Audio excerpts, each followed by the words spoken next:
You are now listening to the Someone's Favorite Productions podcast network.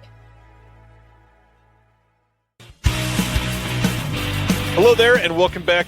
What is this place? Disconnected. Disconnected. Disconnected. Disconnected. Disconnected. Disconnected. Disconnected. Disconnected. Disconnected. Disconnected. Disconnected. Disconnected. Disconnected. Disconnected. I'm starting to feel disconnected. You have reached a number that has been disconnected.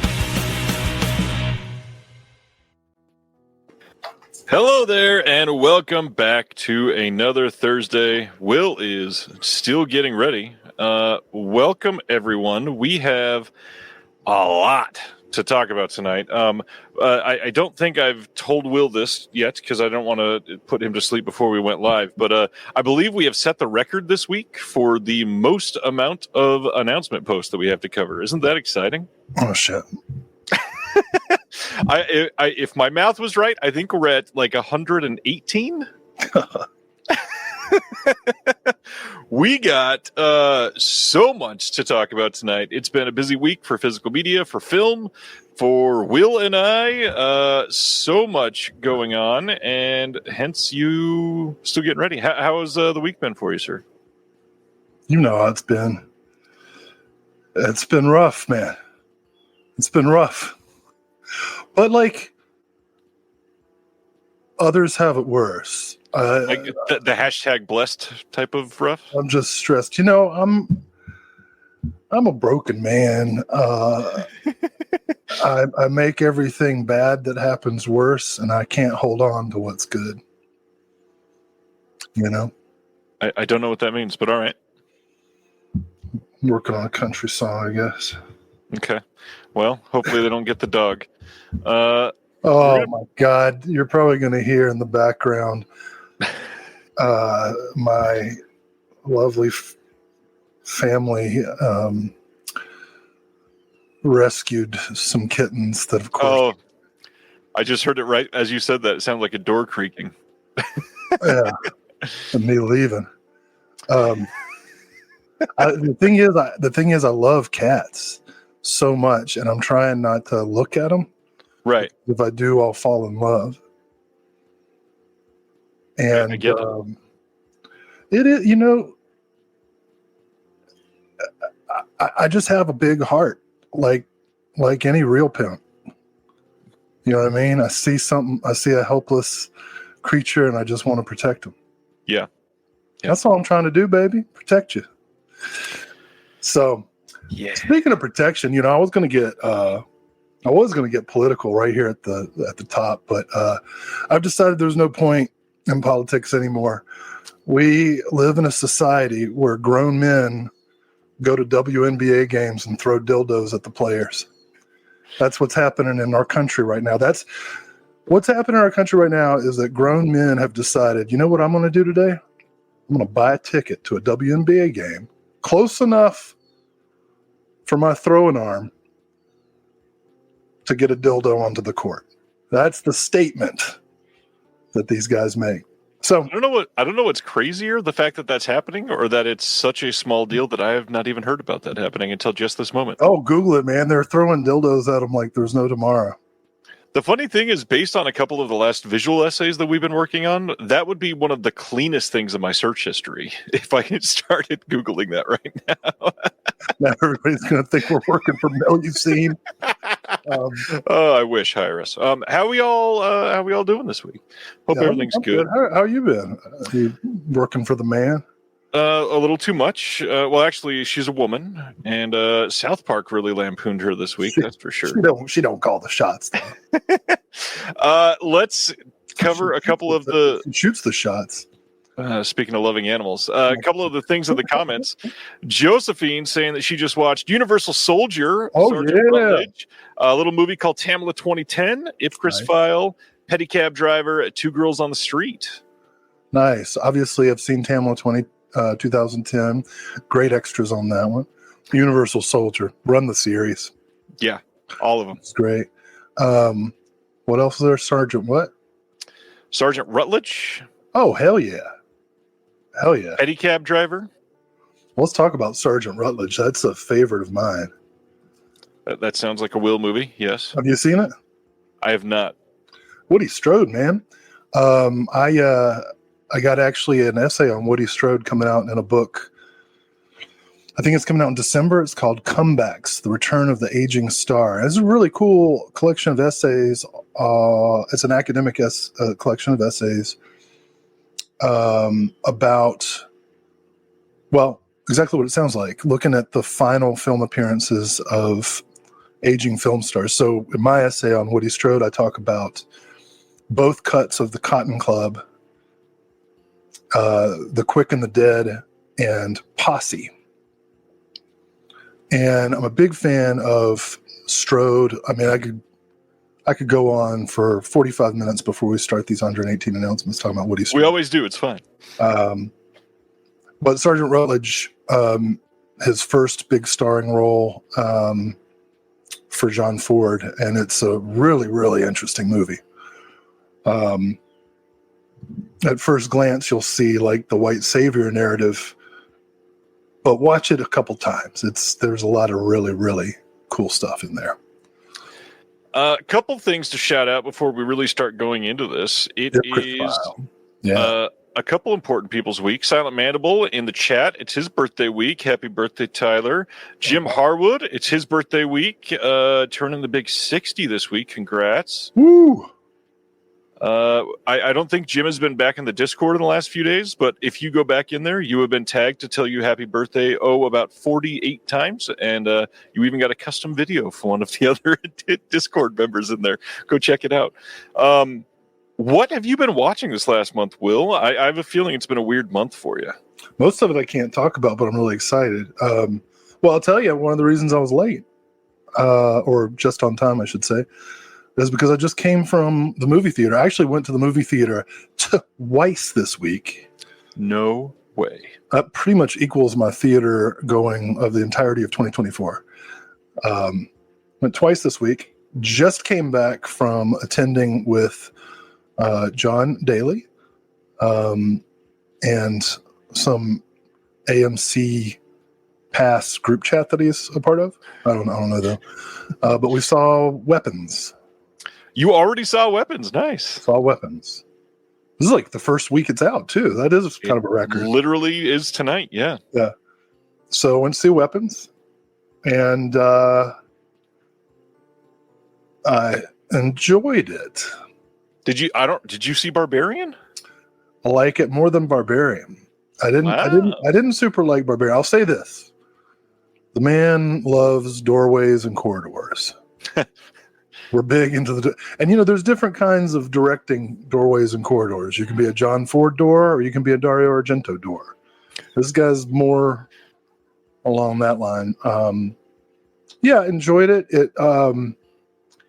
It combined elements of Longlegs, Day of the Dead, and Raising Arizona. I'm so in. Direct visual quotes from all three of those. Yeah. Silent Mandible saying, "I heard it's a Reaganite film." Is that true, Will? Is that like a kind of luggage?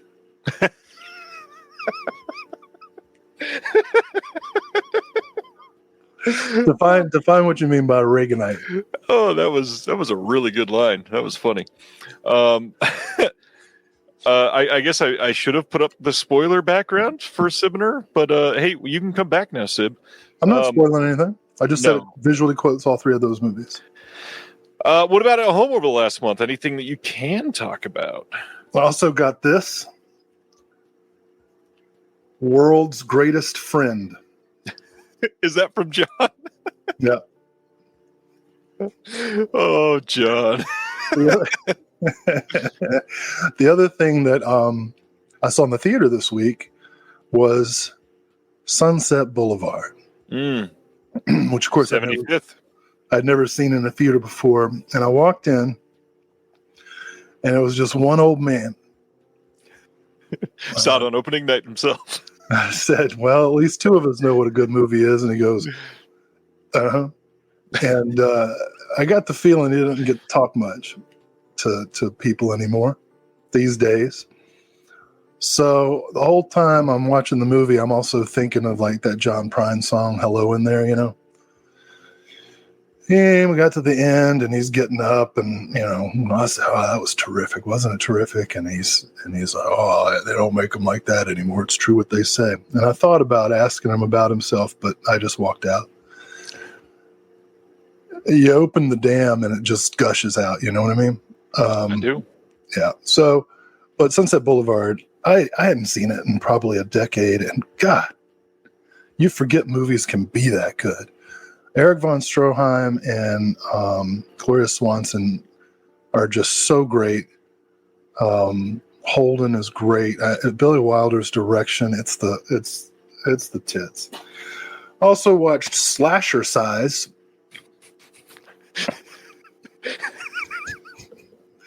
This isn't really a movie. Oh, the dichotomy of Will Dodson. This is good. I actually need this. This is a real workout video. Like a real workout video. But there's some between in the cool downs, there's a bit of narrative starring Joe Bob Briggs, Darcy the Mail Girl, Kelly Maroney, and Tiffany Shepis. I think I'm forgetting somebody. But anyway, Slasher Size was interesting, entertaining. Volume 1, so there's a threat of a sequel.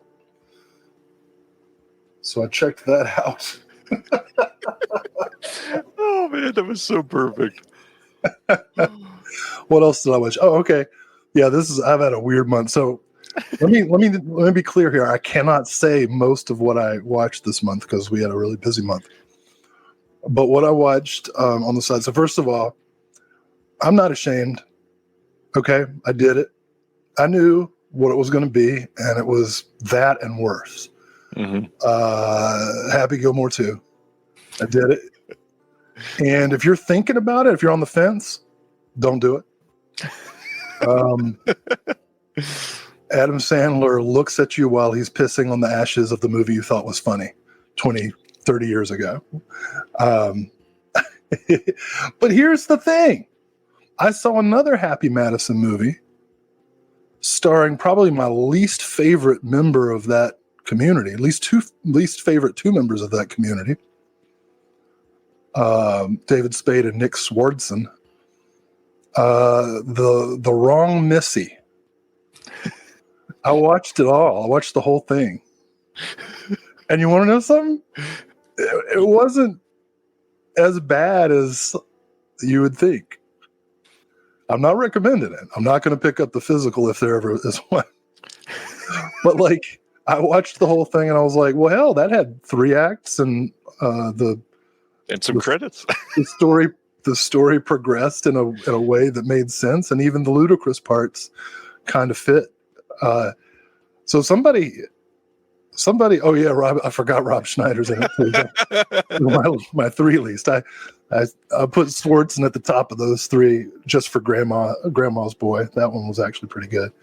But yeah, I saw The Wrong Missy, which is, in case you're wondering, David Spade pulls.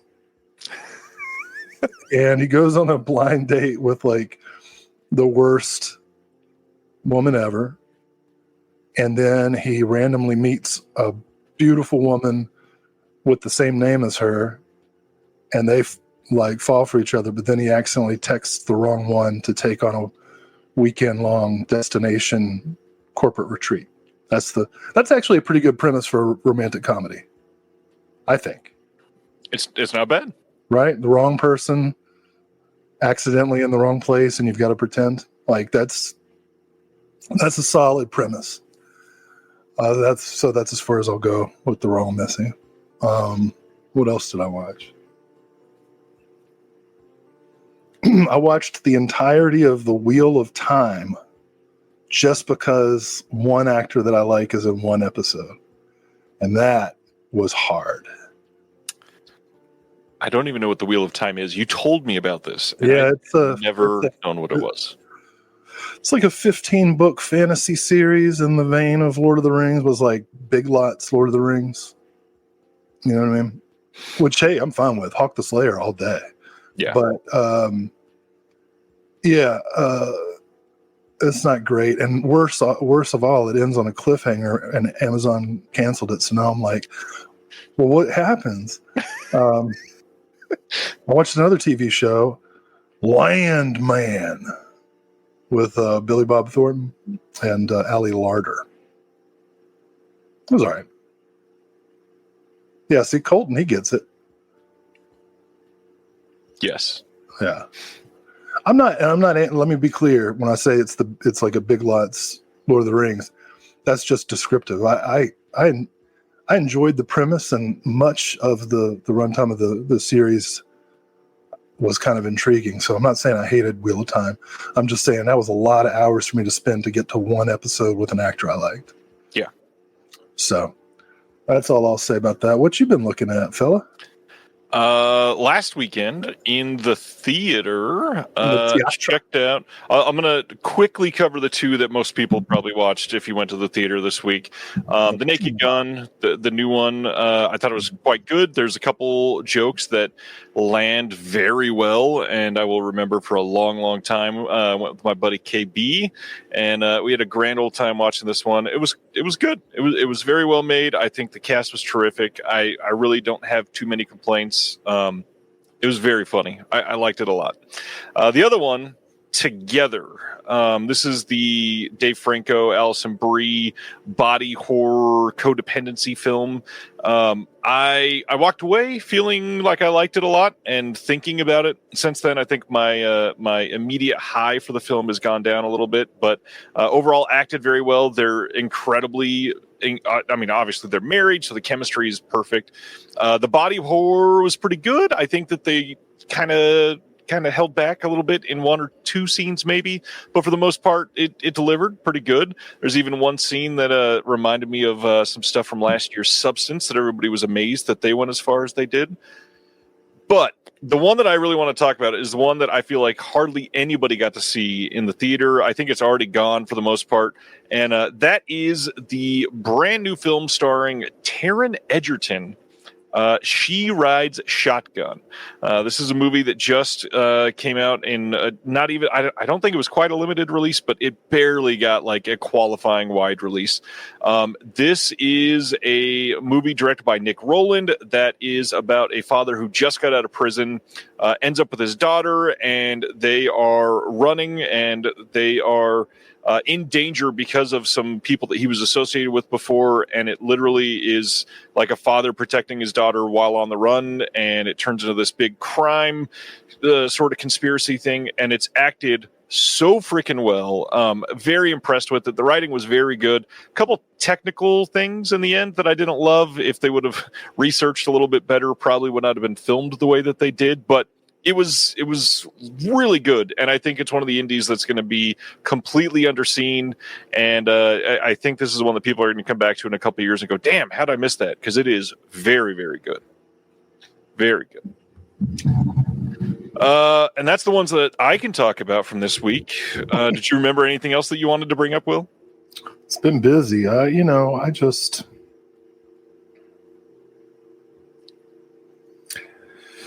Yeah, yeah.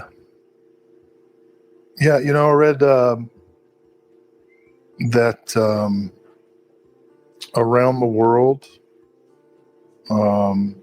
higher percentages of people are reporting feelings of optimism and feeling like they're thriving. But several countries have precipitously dropped in feelings of thriving. The United States, Canada, New Zealand. Stan, I never not notice you. I love you. I love you, Stan. I can't wait to talk to you as soon as possible about some stuff. I'll leave it cryptic. And so, the hope is that things are going to level out. You know what I mean? Yeah. That okay, maybe our time of thriving has gone, but can we get to some stability? I'm about to start a new position at the University, just as a straight up lecturer, the lowliest of the professor class, but with far less administrative intense duties. So I'm pretty Pleased about that. I got a lot to be happy about. What were you even asking?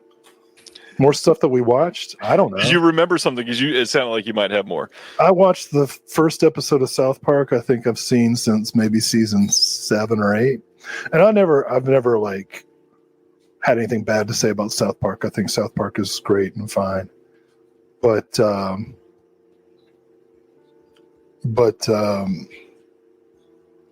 you know, ha ha ha. Right? Like, give them credit. They're like, go ahead and sue us. You know what I mean? Like, yeah, we're actual billionaires. Yeah, and so I appreciate that that at least one entertainer. I wouldn't call the South Park guys Hollywood types. I think they would not appreciate that. But at least one group of entertainers are not afraid to be political. So Colton asked where this research is coming from. This was reported in the today's edition of the New York Times, so it's fake probably, but it's bought and paid for probably. No, dude, Kazakhstan is like nipping on her heels in terms of optimism. Let's see. I'm looking through the comments. Bill asks if anybody's seen Weapons yet. I'm like, come on. Bill just got here, and Will already saw it. He said it's very good. I did not say that. That's not true. Roll the tape. I said I enjoyed much of it. The whole time I was planning on saying to John afterwards, like, if I could have edited 30 minutes out of that movie, that would have been a gem. But the end almost earns the flab. So I'll get it. I get it. What you do? You got some pickups, or just how you feeling about? Well, I know how you're feeling. You want to talk about it? Well, speaking about the flab, maybe I should bring up the fact that I feel really weird wearing a hoodie in August. But I am freezing my ass off because I lost some weight, and so I'm like shivering here in my movie room in August, which is weird. So congratulations.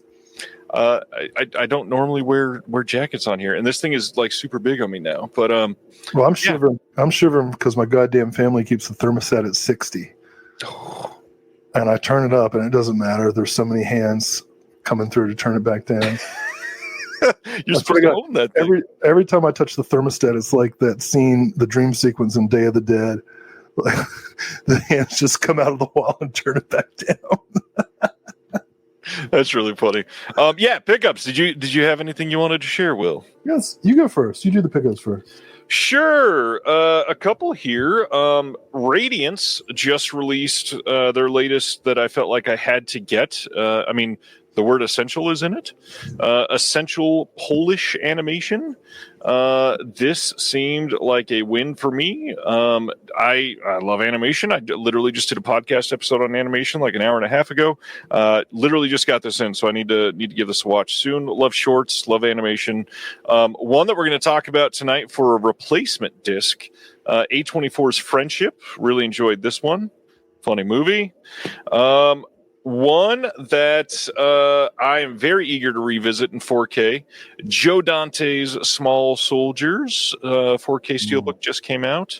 And then next is from Cult Epics, one that I did a little bit of work on, His Motorbike, Her Island, Nobuhiko Obayashi's. This is the first of the 4 releases that I'm assisting Cult Epics with. And really great art by Sam Smith, friend of the channel. And then the last thing, I normally don't have it this quickly, but considering he's in the chat, I'm going to highlight this guy who's in it.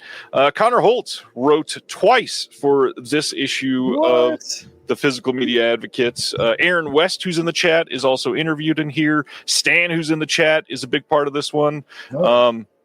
Incredible issue, if I can say so myself. We got 2 pieces about Mr. Burt Reynolds, which is why he is the big cover story on this one. We'll talk about this one tonight as we get to it in the announcements. But I'm gonna show a couple things off that are in the pages in here as we go through. But that's my big stuff. What about you? Well, I don't know if you heard, but there was a Criterion sale. What? So The Sorcerer there, William Friedkin. With Nail and I. And friend of the channel, Sean Baker there, Prince of Broadway. Nice. Good movie. Like a Drugstore Cowboy. Got that one as well. And I got a couple of their Janus. I got The Beast and Totem. And then the other thing I'll bring, I don't want to criticize because I know doing this stuff is hard. But many, many, many moons ago, I backed I'm a sucker for silent films. Mm-hmm. And I backed a Kickstarter for, it's really more of a documentary about a fishing vessel going around Alaska. And I love snow. And so I backed an Aleutian adventure. And the thing about it looks terrific. I'm happy that I backed it. I just kind of luxuriate in the images. You're looking at these men and dogs, long dead, but thriving at the time. But this took a little over a year from pledge to fulfillment. And they misspelled the name of the name of the guy, or the name of the ship, in the first line. P.E. Harris, which is Harris. On the back jacket, it's spelled with an E. And it was the first thing I noticed when I took it out of the wrapping. I'm like, yeah, I had a year. And every time you send an email, the title's in there, and here you go, misspelling it on the back. I know that none of the boutiques we work with would ever be that sloppy, but sometimes the QC is a little too much. Yeah. I guess. But anyway, it looks terrific. God, I wish David Dakota had a film released by the Criterion Janus line. He'd be more likely to have Altered Innocence's Anus line, though. Yep. I think. It's true. We get to talk about Altered Innocence tonight. Oh, man. And people are, Stan and Julius saw Kiyoshi Kurosawa's Cloud. I want to see that so bad. It's only playing in one theater in North Carolina. And I won't name the theater because I hate it. It's an art house theater that and I've been there 3 times. I went to see Phantasm restored. I went to see Nick Cave's one more time with Feeling. What was the other thing I went to see? Oh, something or other.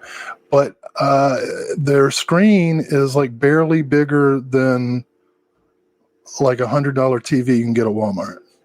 Mm. I'm exaggerating, but only slightly. Like if I'm going to drive, well, I mean, I'd drive more than an hour to get to this theater, and then show up and you're going to have a screen like somebody's living room. Like all I have to do is make friends with somebody with an actual job, and I can see a screen bigger than that at their house that they own with their own money. Speaking of naming a theater in North Carolina, you got anything you want to talk about? Oh yeah, I do. Hey everyone. At a different theater, not the one I was just talking about, at the Cary Theater. If you're in North Carolina, next Wednesday, August the 13th at 7 p.m., the Cary Theater will be screening Jess Franco's Count Dracula, introduced by me. This is the first of 2 Franco-Mania screenings sponsored by Severin Films. I'm very happy that the Cary Theater allowed us to do Count Dracula. That's on the 13th. And then on the 18th, the Alamo in Raleigh is showing Bloody Moon. So you can see 2 Just Franco movies in the theaters this month. These are the first 2 Franco-Mania screenings in North Carolina. Mine's first. If I may be able to gush for a moment, I think it is remarkable that just literally 2 years ago now, we were dreaming about some of these things, and you were talking about Franco releases on this very show a handful of times a year, talking about how amazing Jess Franco is. And now, in 2025, you are introducing Jess Franco films at a local art house theater that you respect, and doing that on behalf of Severin Films. Like, isn't that fucking amazing? I am besmirching their dignity by being a part of them, but the Cary Theater is amazing. Really happy to be involved with that, and we've got 2 Jess Franco films have been announced so far this year. Hopefully a third. Well, there was 3, and we'll talk about that now, because it was Doriana Gray was the third one. Oh yeah. Let's talk about this. There is something very fucking weird going on with Delirium Home Video. Oh, is there 17-year-olds present? Sorry, 18 now. So randomly, it appears that the Delirium home video releases that have been announced have all been, at this point, quietly canceled. So far, the first 2 have shipped out, and I have the first 2 in my hand. But Delirium home video is not releasing Doriana Gray as they already announced. Something else is going to be happening.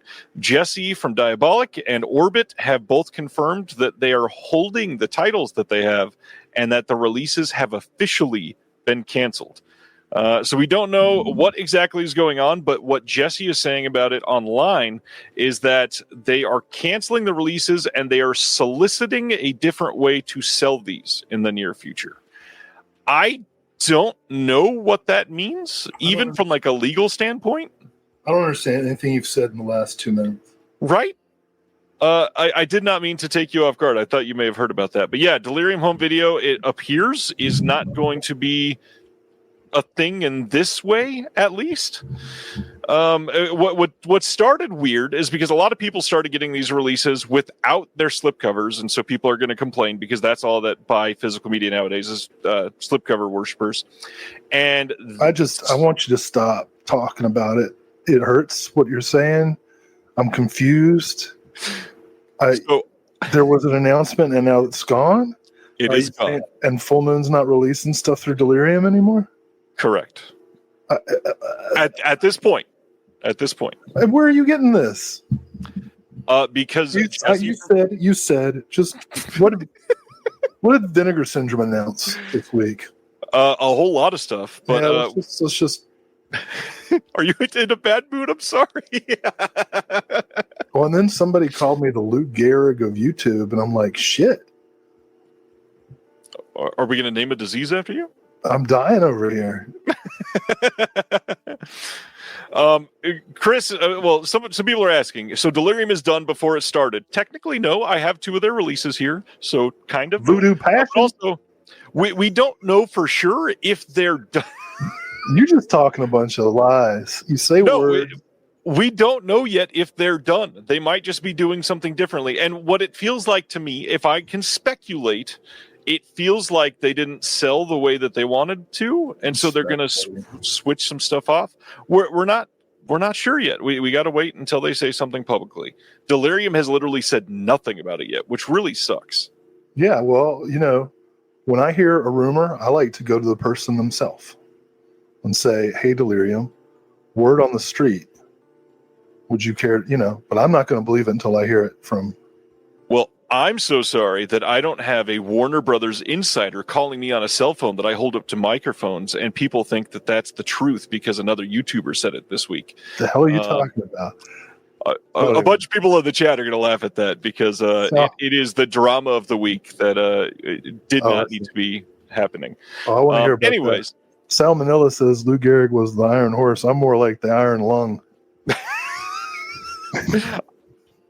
Oh man, I saw that joke coming from like 4 years away, and I just liked it. Speaking of 4 years away, I hope we get some more Jess Franco announcements this year. Me too. I just don't want to. So are you talking about anything breakfast related? Is that what's happening? No, that's different person. Now I'm so confused. That's a different phone. Oh, so there's another YouTuber who was trying to answer questions about the Nightmare on Elm Street Steelbook collection before it was officially announced by Warner Brothers, and he essentially came out and said a Warner Brothers insider is on the phone, and that we're just supposed to take him at his word. And he held it up to the microphone, and everybody is defending him like it's real journalism online. And I don't understand how we're stooping to that level, that people think that that's just because somebody says that it has to be real. All right, you got me. Okay. It was me. I was the insider. I mean, it doesn't make sense. Instead of WB, you're WD. Yeah. Just here, close your eyes and see if you can recognize the voice. Yeah, see? I'm on Elm Street. Yeah. Spot on. 4K, yeah. Hey, do you want to talk about 120 different announcements? Yeah. Let's do it then. Let's talk about Larry Fessenden to start off with. We got the one with the new guy too. Hey, Dark Sky Films, as part of their Dark Sky Selects line, are re-releasing the film "We Are Still Here" from Larry Fessenden for its 10th anniversary here. That's what we're going to be saying that in about 5 hours. Yeah, we're still here. Anybody else? This got a new a couple new featurettes, new commentary with the director Ted Giogan, and this new cover art that nobody liked, and I'm very curious about it. Nobody liked it. Yeah, everybody complained about this. Well, I know. I tell you what, they found the three men with the highest foreheads I've ever seen to be on this cover. This I feel like I'm about to scale the Alps. I'm Hannibal over here, trying to get to the heights. Well, let's keep going then. Hey, I've heard of this movie before. Imprint last Thursday during the show announced this 4K release of Tobe Hooper's Life Force from 1985. This is a huge release of this film. It's got a full-color matte laminated 27 by 40 folded print of the original Life Force poster with double-sided printing of the alternate title Space Vampires. It's got a repro of the original press kit, repro of the original lobby cards, repro of the Australian daybill, reprint of the script, a 3D lenticular hard case with all 4 discs. And they've got the international cut, the theatrical cut, both on 4K UHD, and then the international cut and theatrical cut on Blu-ray. No new extras, which is perplexing when they are charging $130 for this release. I know quite a few people who would like to contribute to that. I know quite a few people that would have been really good at contributing to this. You know what? I'm going to create a new subgenre of metal called lenticular metal. Okay. And it's going to be very technical. Okay. It'll have a lot of solid riffing with angular solos. All right. Here we go. Next up, September 22nd on Blu-ray in the UK from Final Cut Entertainment is Up the Junction from 1968. I genuinely wanted to know, Will, have you seen this one? I am holding back all of the dirty jokes. No, I've never seen this one, but I like the look of it. I genuinely want to know if it's good. We got Susie Kendall, Dennis Waterman in this. I've heard it is pretty good. Going to our next one is the film Hotel Rwanda, getting a September 16th Blu-ray media book and standard in the U.S. here from Cape Light and MPI Home Video. There's not going to be any new extras on this thing, but it will have one of the booklets in the middle because it is going to be one of their media book releases. They don't do many of these in the U.S., so it's kind of cool to see them doing more of those. I feel like this is an interesting title to go with that. But hey, more people seeing it. Yeah, more people are concerned about the packaging than the genocide itself. But, it's a good introduction. All right. Speaking of Kickstarters, because you just mentioned one a few minutes ago. Yeah, I'm looking at this one. Oh, man, I want to support it. Redwood Creek Films launching a Kickstarter for 1925's Machiste in Hell. This one is directed by Guido Brignone, and this stands as a unique and ambitious work in the canon of silent cinema. This is part of a larger Machiste series, a collection of Italian films centered on the eponymous. Never mind. I'm just going to skip over that word because I'm exhausted right now. Strongman character originally introduced in Giovanni Pastrone's 1914 epic Cabiria. They've got a lot of information on what they're doing for the scan and some of the extras and all that. So when you go to check this out, read the whole page because there's a lot of information there. Really looks terrific. I hope to be able to support it. I think it's amazing that in 2025 we're getting anything that says 100th anniversary limited edition on it, and that's really freaking cool. It's getting that way. I've backed almost all of Redwood's silent films, and I've been happy with. I've gotten the Blu-rays each time, and I've been really happy with the way they've looked. Nice. They do pretty good work. I think I've got one or two of them at the very least. Did you ever get the I don't remember the title. Anyways, I'm sure you said you've got all of them. So yeah, I'm sure you've got it. I'm going to keep going. Oh geez. We are already at Vinegar Syndrome, Will. Isn't that weird? Because they were so early this week. We are getting into the VS releases and OCN, so all the partner labels. We got a ton of stuff to cover this week. First up is one that we knew about. We've got Sergeant Kabuki Man NYPD here in 4K this month.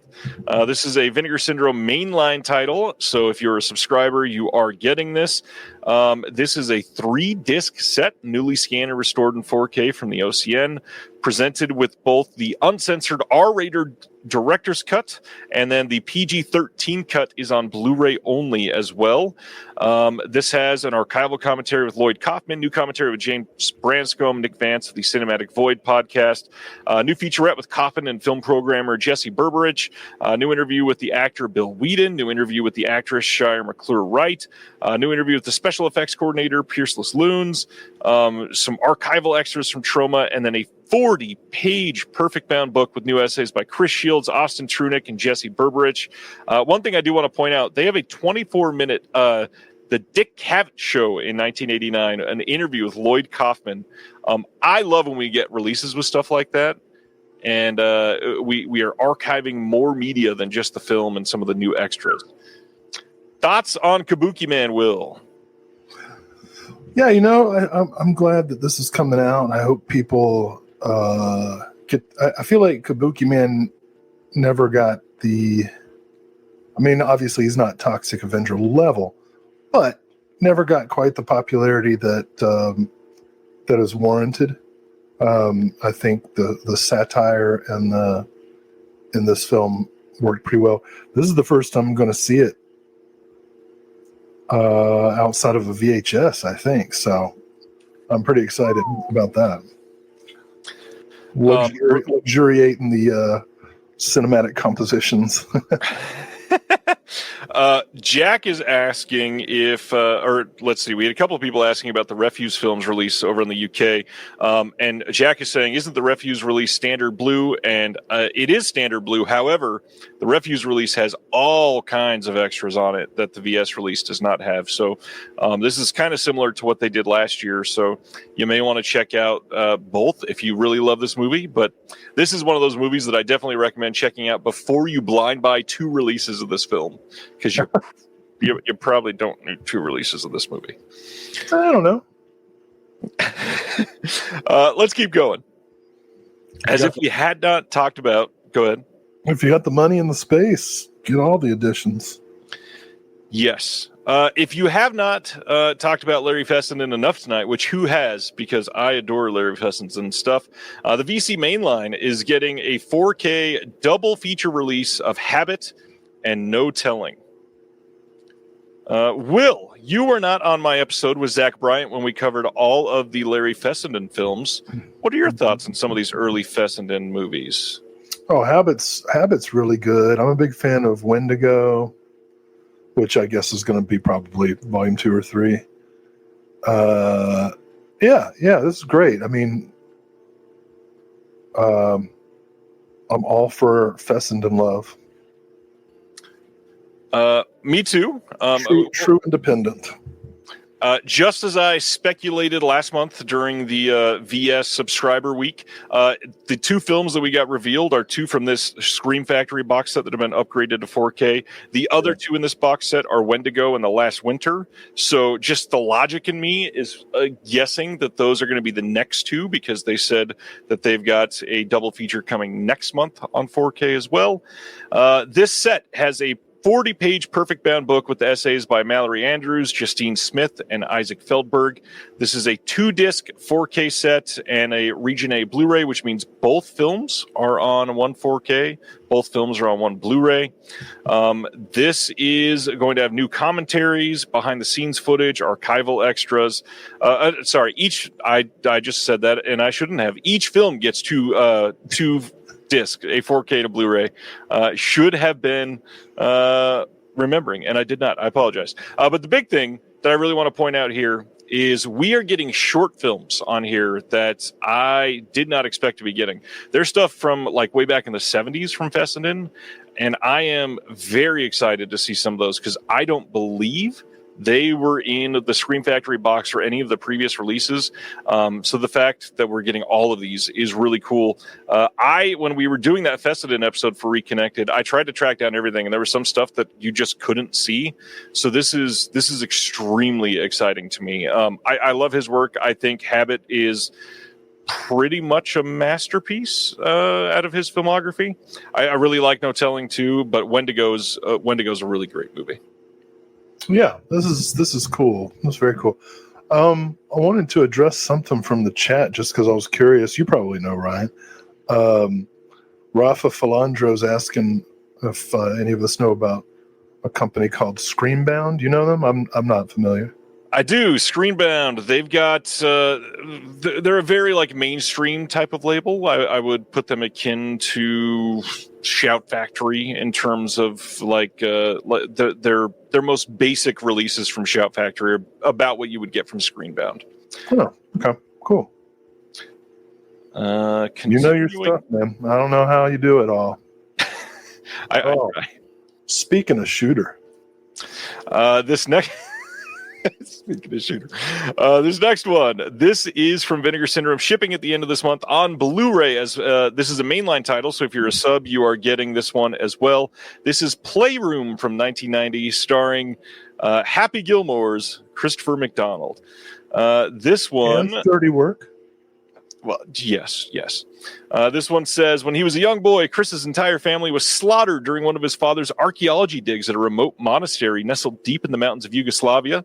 His father's assistant was arrested for the murders and consigned to a psychiatric hospital. Still plagued by nightmares about the incident as a man, Chris resolves to tackle his demons headfirst by returning to the monastery, where he hopes to complete his father's quest of unearthing the tomb of Ilyach, a torture-obsessed child prince who, legend has it, made a pact with an ancient Slavic demon for eternal life.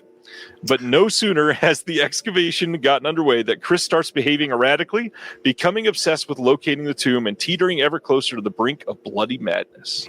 Well, hell, that's basically the plot of Happy Gilmore 2. It's actually kind of close. I'm not...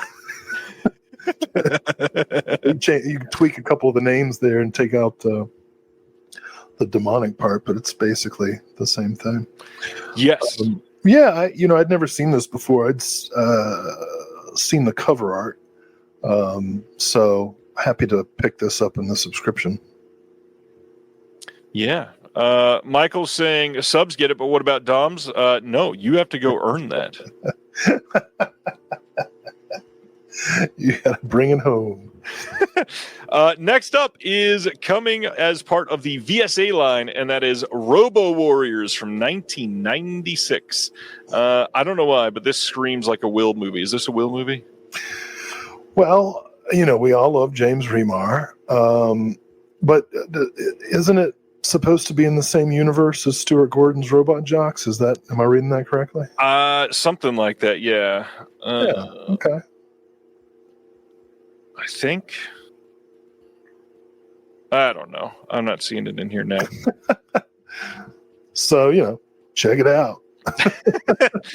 This one, scanned and restored in 2K from the 35mm inner positive.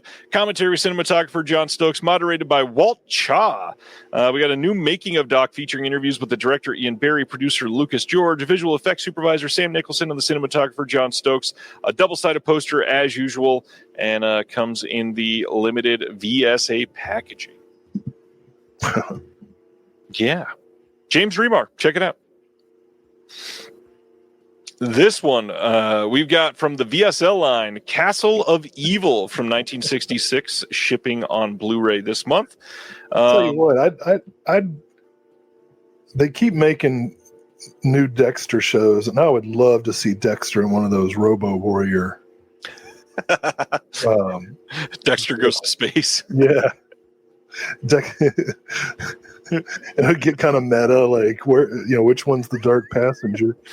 And then James Remar can be like, "You can do it." After Dexter goes to space, can we do Dexter in the Hood? Yeah. Oh. Well, yeah, these days probably. That'd be produced by Dean Cain, Mel Gibson, and we only got a couple years left of that, so let's jump on that one. So this VSL release is a Castle of Evil on Blu-ray, a delightful blend of Agatha Christie-style nail-biter, mad professor thrills, and plentiful other mid-1960s B-movie tropes. It's an entrancing early color instance of genre film, directed by Francis D. Lyon, who did Cult of the Cobra and The Girl Who Knew Too Much. We got Scott Brady in this one, and it's scanned and restored in 4K from the OCN. We got a commentary with Jonathan Rigby and Kevin Lyons. We got a commentary with Bill Bria and Ashley Coffin from Bill and Ashley's Terror Theater podcast, who just did a really charming episode of Screen Drafts. Everybody should check that out. They did standalone sci-fi films. Good episode. We've got extra on here, an interview with the professor Paul V. M. Flesher at the American Heritage Center. I love these type of releases through VSL. I hope that they continue to shed light on stuff like this. Yeah. Okay. You remember when I first started coming on this show and like had smart things to say? I do, yeah. And now I just come in and I'm like, yeah. That's because I took all your smarts throughout the week, I think. I'm getting dumber every month. Well, let's get everybody excited about this 4K release from Cinematograph this month of Mixed Blood from 1984. This is a characteristically grimy descent into urban malaise that is often punctuated by moments of gallows humor. This one is Paul Morrissey's debut on 4K and Blu-ray for this title. And this is going to be a 2-disc set. You get a 4K and a Blu-ray disc. New commentary with Howard S. Berger and Steve Mitchell. New interview with the casting director, Leonard Finger. New interview with the editor, Scott Vickery. New interview with the producer, Stephen Fireberg. New visual essay by Chris O'Neill on this one. Some archival extras. And then new text essays by Madeline Sutton, film historian Erica Schultz from the Unsung Horrors podcast. Nice. And someone's favorite productions. Love you, Erica. An American experimental film expert, Paul Attard, alongside archival images from the Paul Morrissey Film Trust. Mixed Blood, my friend. Anything on this one? Well, I'm glad at least one Morrissey likes Mixed Blood.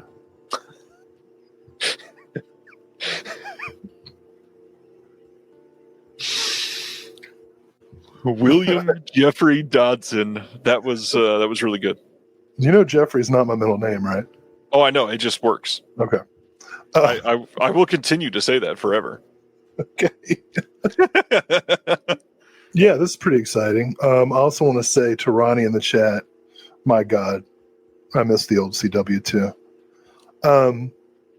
Yeah, this is one I haven't seen before. I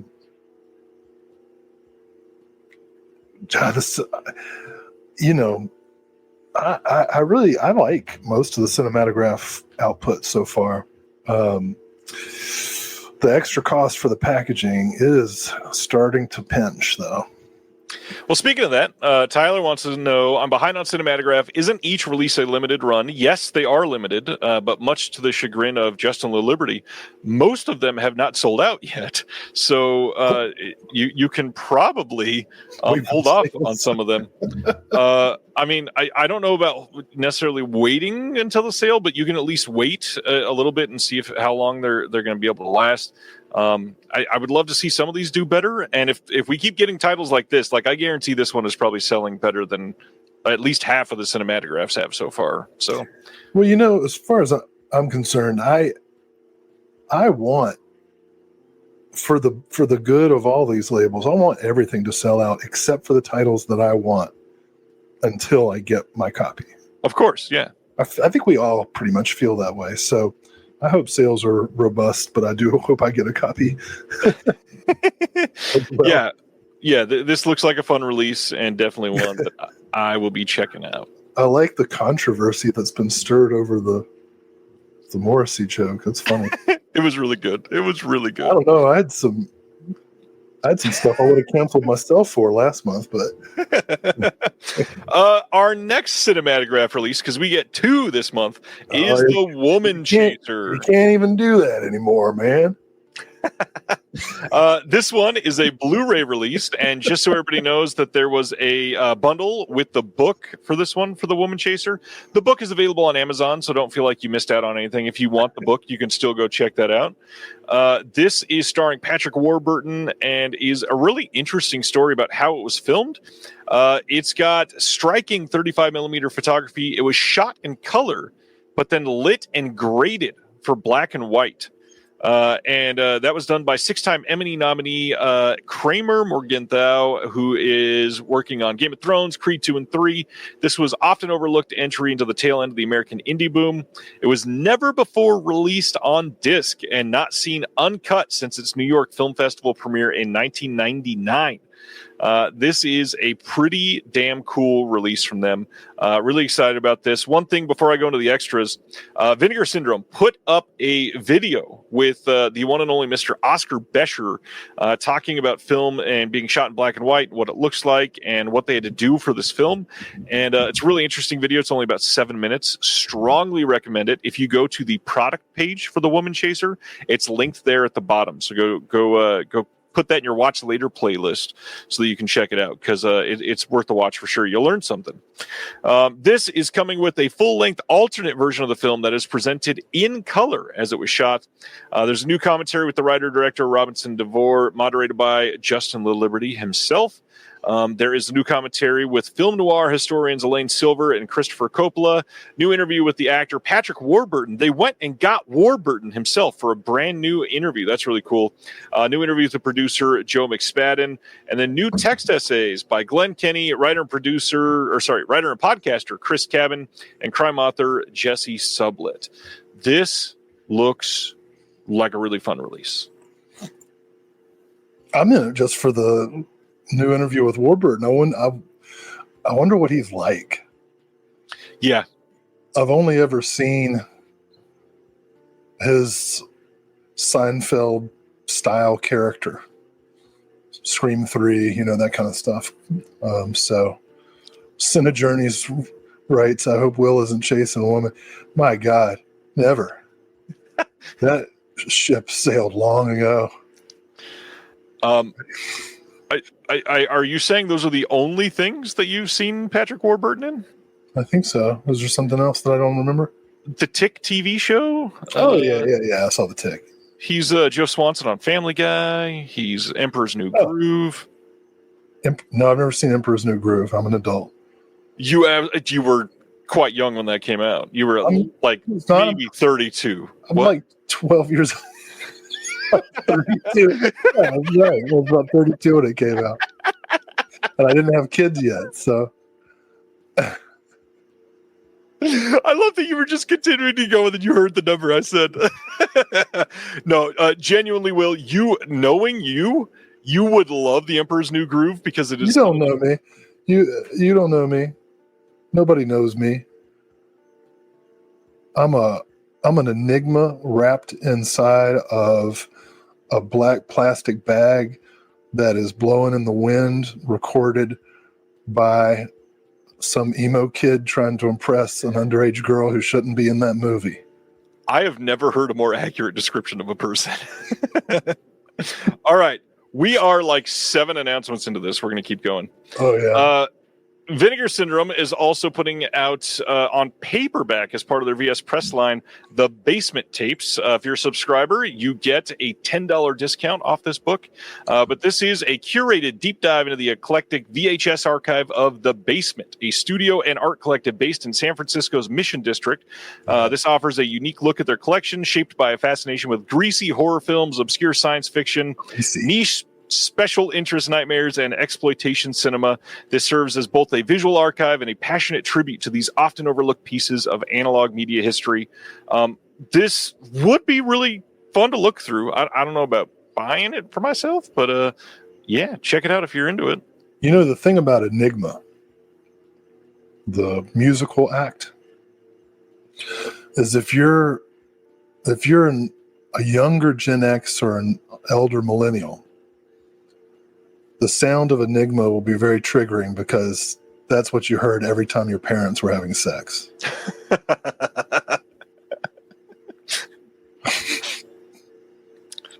Wow. I don't even know what to say to that. New merch was put up this week as well. We've got I play Fugazi. It's an easier tempo for you to keep up with.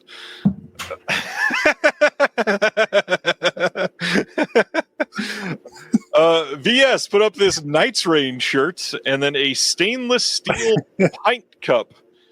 That is the Vinegar Syndrome merch for the month. And if that's not pretty jarring when you look at this, I'm kind of shocked, because Cinematograph for merch this month put up this Camera is an Eye shirt that has an Orson Welles quote on the back. They put up this Cinematograph shirt with this giant picture on the back. What? They also put up these socks, this bottle, this koozie, and this Cinematograph time sticker, and then this Welcome to Cinematograph sticker. That is so much merch for Cinematograph. That's a lot of merch. In one month. It's all over the place with the branding. Interesting.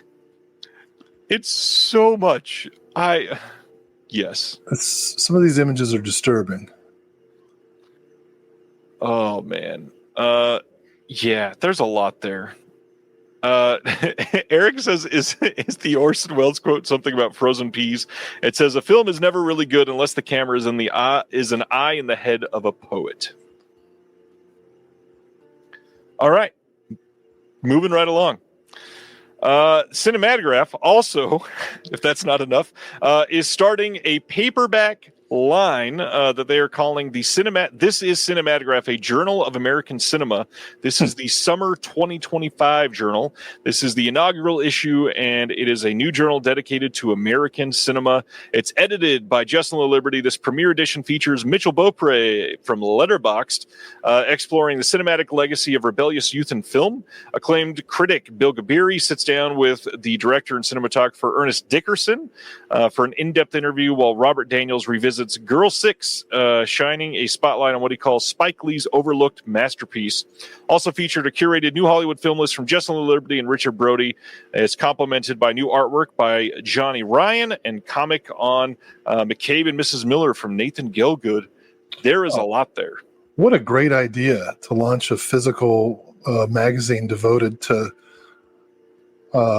essays exploring the depths of American cinema. I think that's really exciting.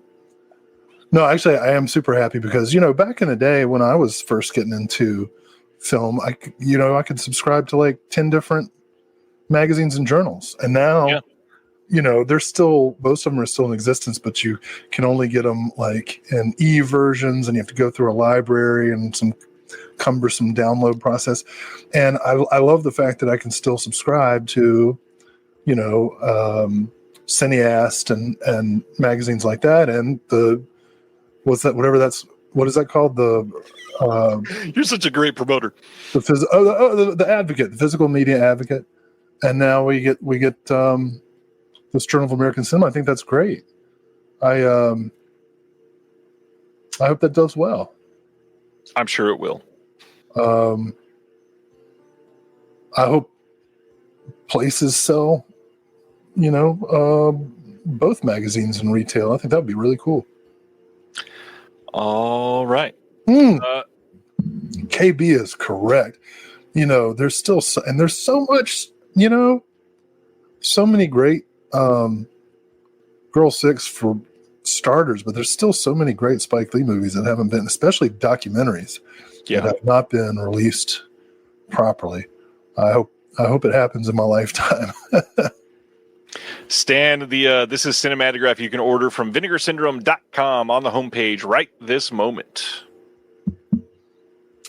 And next up is all the partner label releases. We got a lot to go through tonight, tons of releases. First up is the first of 2 releases from Connie this month, and that is Bona. This is from 1980, coming on 4K from Connie. This also had a bundle with a book available. The bundle sold out, again, very, very quickly, just like the Woman Chaser that we were just talking about. But this one is also available on Amazon, so you can go check that out if you're after the book. Don't feel like you missed out on anything necessarily. This is a I never remember. Lino Bracca. It's the same guy that did Cain and Abel that Connie previously released. That was not a word. Released. This is supposed to be great. Glad this is getting a nice 4K release. This is Connie's first 4K release. That's a big deal. Lino Bracca is the one who wishes that your first child be a very masculine child. Right? I'm not sure. Oh, Kanan, got it. No, you don't got it. Maybe not. Okay. Whatever. Okay. Move on. Hey, this is definite. We don't even need to get into it. This is definite. Okay. Everybody has to get this, says Will, so good luck. There's a new interview on here with the actor. You've got new interview with the assistant director. There's a bonus short film on here called Superfan. That's pretty cool, from 2009. Q&A with Alan Brock at the Academy Museum of Motion Pictures from 2024. Check it out. Next is Breaking the Girls. This is from IFC Films. Not one that I had heard much about before. This is the story of a university student named Sarah who, when slandered by a hostile classmate, is befriended by the manipulative Alex, who proposes the perfect, untraceable crime to kill each other's arch enemies. When Alex actually goes through with it, Sarah finds herself being framed for murder. This has new audio commentary with Jamie Babbitt, new video interview with the director, Jamie Babbitt, some archival extras on here, and then a booklet with new writing by Katie Hagen. Have you seen this one, Will? It's from 2012? No. That's a Chili Pepper song, isn't it? If it is, that's too bad. I feel like Kane gets a bad rap just for being a vegetarian.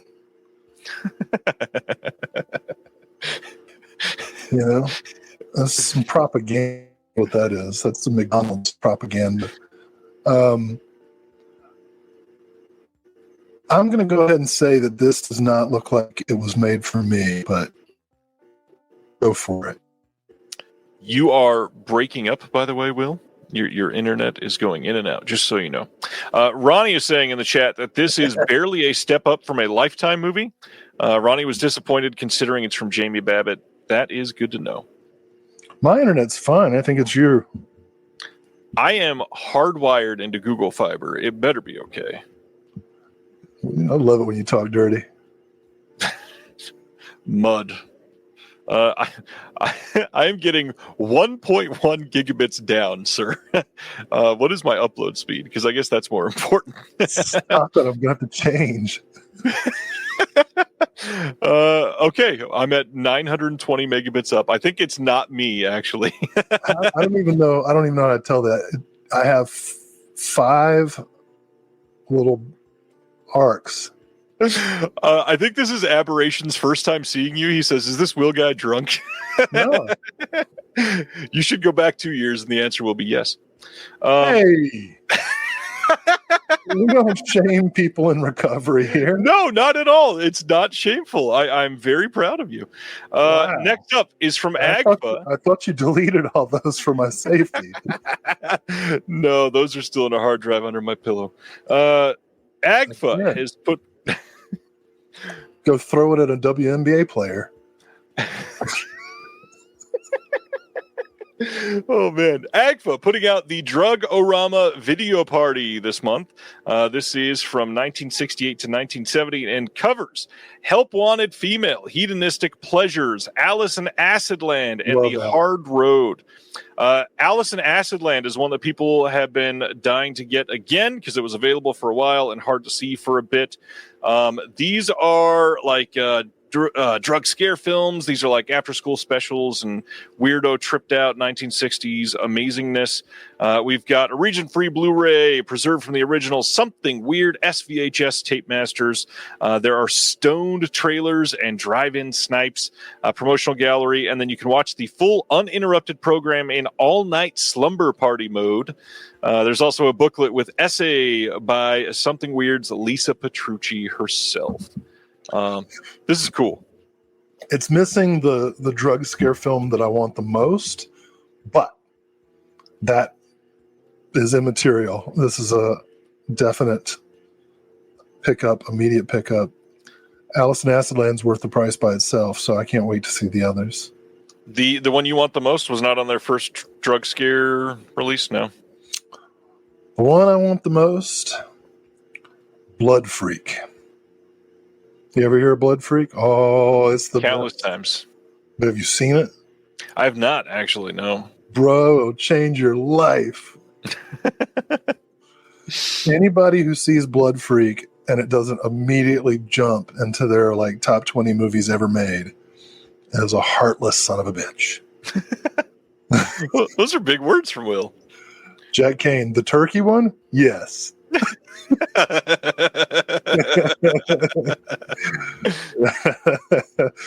Yeah, Blood Freak along with the Trauma Distributed Merchants of Death. Those are like my two, and Three on a Meat Hook by William Girdler.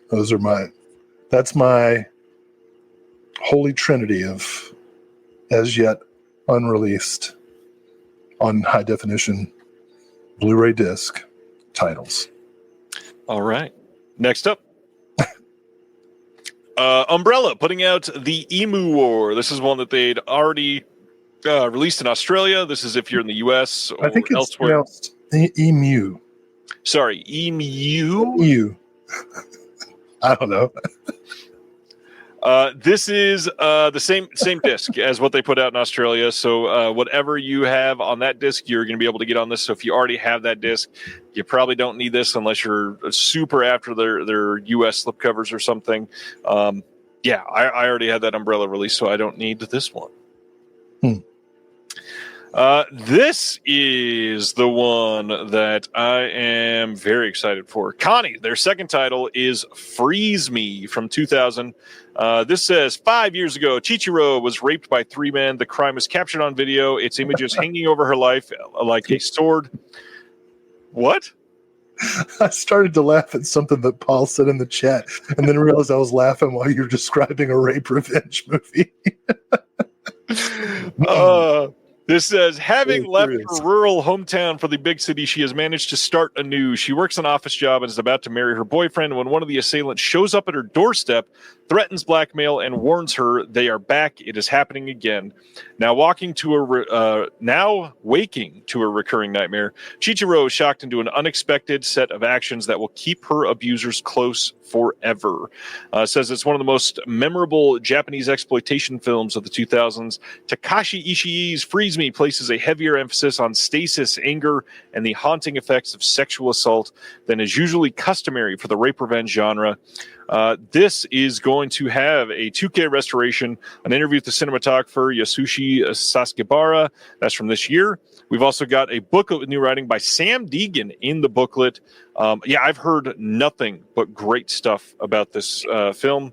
The only thing that I don't love is the back of the slipcover because I feel like you left something on the design instead of showing us the actual design. But other than that, I'm not like a slipcover freak, so I'm cool with it. But it's for you to picture it. You know. Okay. I'm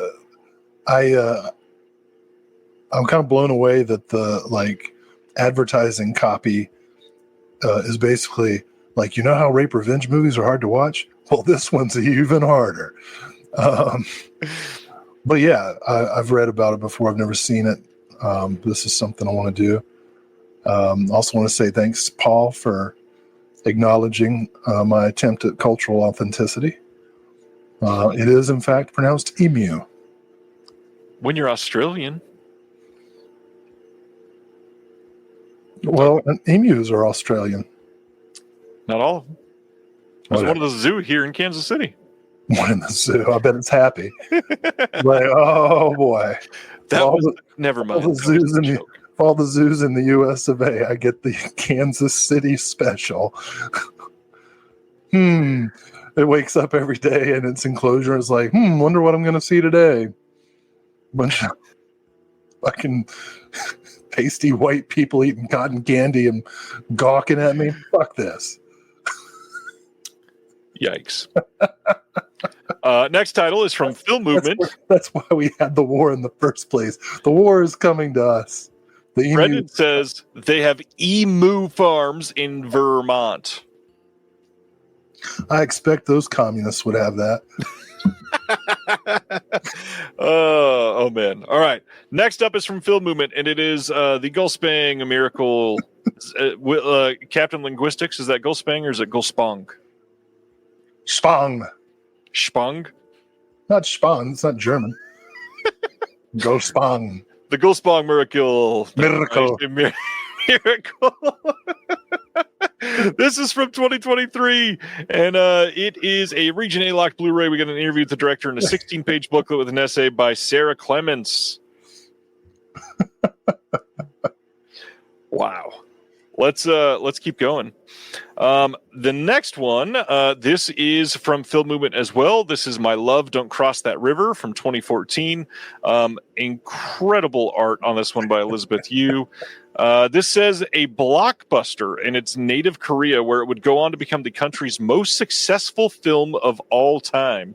My Love, Don't Cross That River presents an unforgettable story of true love that transcends both generations and cultures. This one has deleted scenes in a 16-page booklet with an essay by Justine Smith. What is so funny? Ronnie's saying that we're still about last Friday? Yeah, this is still announcement stuff from last Friday. We've only been doing this for 80 minutes. We're good. We got to get to the BFI costume dramas that everybody's excited about. You know? It's like, ooh, I can't wait to watch 3 hours of waltzing. I just love that this is a blockbuster. I wish we had blockbusters like that. I'm very curious about that. Yeah. Like the action is, will she cross? All building up. Well, the next one from Film Movement is another exciting one. This is from it ends on a cliffhanger. She's just standing at the edge, and we got to wait for "Don't Cross That River" end game. The team up movie. Oh, Will. I love Conqueror, man. That's a great movie. So sweet. You'll cry. You'll cry on Pele the Conqueror, man. Pele the Conqueror from 1987 is the next Film Movement title. Another great cover art by friend of the channel, Sam Smith. This one is directed by Billy August, which we're also going to be talking about more later tonight. We got a commentary by Peter Cowie on this one, essay by Terrence Rafferty, and yeah, this looks like a solid release. I'll tell you what, Sam, slip with me. You're all I need. I love this stuff. That was terrible, but you get it. It was funny. I was gonna reach out to designs. I love this movie about us. I'm not going to sing it. The next one is from Music Box Films, and it is Just the Two of Us from 2023. Yeah. This one says, when Blanche meets the charismatic Gregory.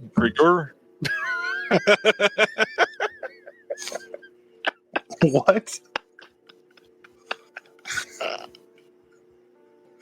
Oh, it's the story of Gregoire and Blanche. Oh man, that was fun. This one says she thinks she's found the one. Their passionate affair develops quickly, and they soon marry and relocate far from Blanche's family. As her new life begins, Blanche finds herself caught in the grip of a deeply possessive and a dangerous man, desperate to escape. Just the two of us is a closely observed and emotional domestic thriller. Running an emu farm in Vermont. This one has an audio commentary by Will's favorite, Alexandra Heller Nicholas. We had an interview with the director and a photo gallery, trailer, and all that fun stuff. Okay. Rafa saying, did you know the Black Phone 2 horror film would hit the cinemas in October 2025? Sequel will be more violent. I mean, God, did the first one come out in 2021? Did you see the first Black Phone movie? It's Dr. Dodson, but no, you know what? It's been sitting in my queue for 4 years, apparently. I have not yet seen Black Phone. I do want to see Black Phone. And now I guess I need to see Black Phone because otherwise I shan't be able to see Black Phone 2. I gotta be honest, I didn't really want a sequel, and then they made an incredible trailer, and now I'm definitely going to see it. Mm. Oh man, this is a crazy looking release. So Saturn's Core this month, they're putting out My Crepitus, I Never Left the White Room from 2000. This says, travel through the depths of a deranged mind and experience firsthand the violent hallucinations of an incarcerated psychiatric patient. Trapped within the confines of his white cell, Jeffrey Pryor struggles with his deteriorating grasp on reality, while a psychiatrist, Dr. Nathaniel Beck, tries to unravel the secrets behind his daughter's brutal rape and murder. What's crazy is that this was originally associated with toe tag, and this has been hard to see, and they've got all kinds of stuff in this.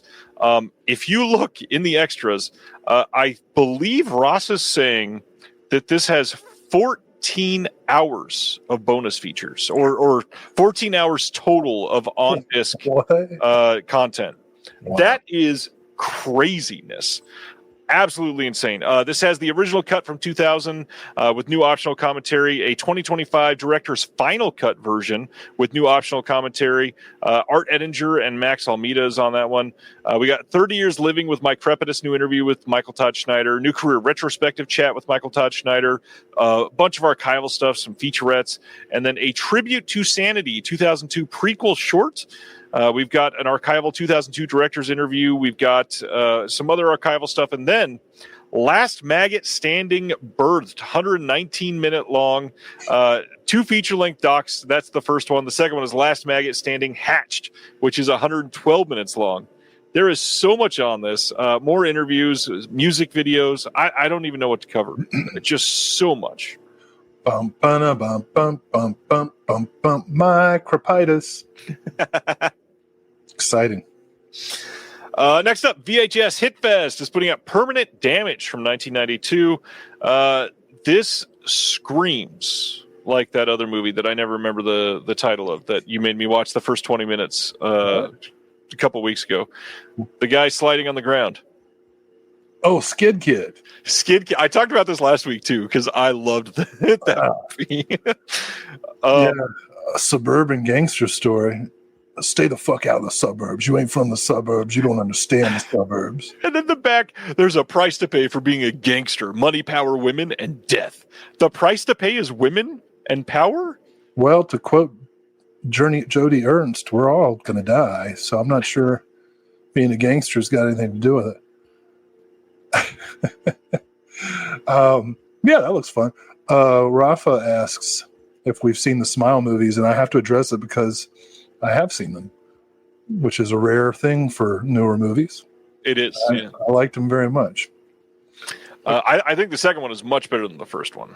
Yeah, and I've talked about it on here before, how I took my wife to see Smile, and it was like everything that could personally trigger her, like wrapped into one movie.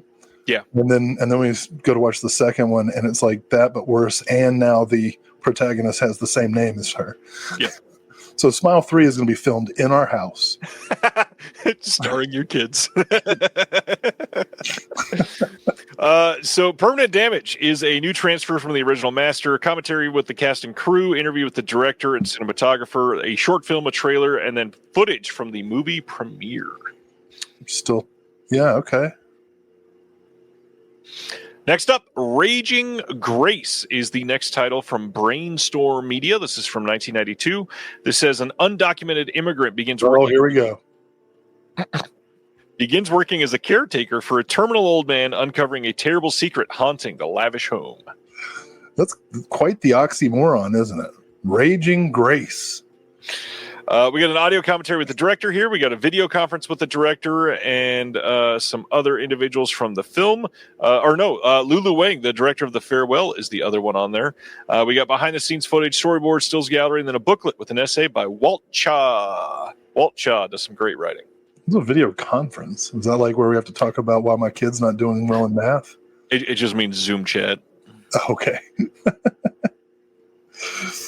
Raging Grace.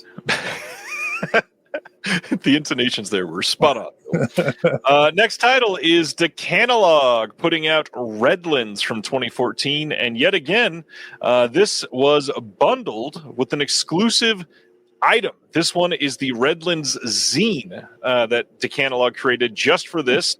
It was limited to only 100 units and sold out before I could even get to post this announcement.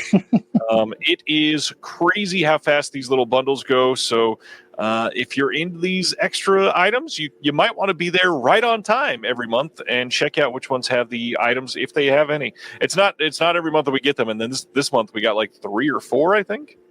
Redlands. Whoa, whoa, whoa. That's for all the Bruce Springsteen fans. This says the lives of 3 residents of Redlands, California intersect and ultimately collide in this claustrophobic exploration of radical creativity, sexuality, and violence in America. And as somebody who's been in Redlands for many days of my life, I had to get this. It looks great. I like what the catalog does. The extras on here, we got an extended scene, deleted scene, and then a bunch of additional short films by John Bryan King. Lots of stuff on here. There's also a booklet with the discussion between John Bryan King and the catalog co-founder Elijah Drenner. This looks fantastic.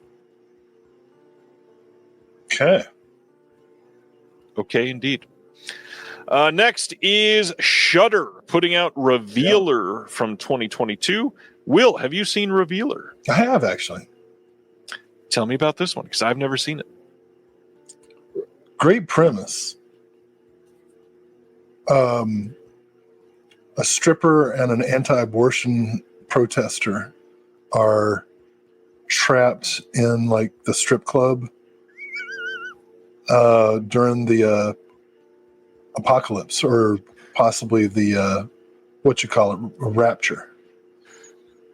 And so they're beset by demons and stuff. It was okay, you know. Uneasy allies there. Not that a stripper couldn't also be anti-choice, but generally you don't expect them to be. This one, the execution's okay. This one also came with the bundle, had a soundtrack cassette that you could purchase, which also, just like the zine, sold out practically immediately, long before I could even post the announcement. This one has an audio commentary with the director Luke Boyce and the actors Kato Ase and Shayna Scruton.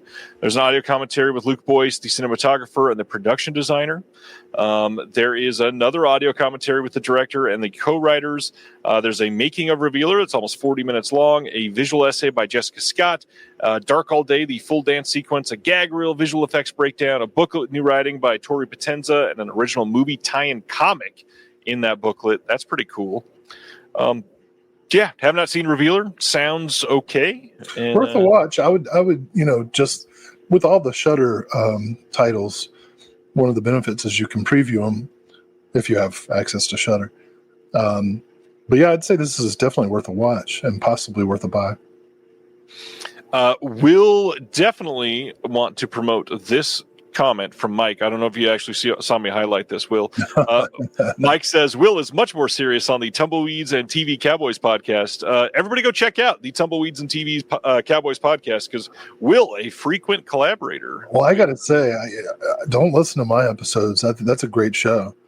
I mean, but listen to all of them. I mean, Hunter gets some amazing guests and covers both great Westerns and great Western TV shows.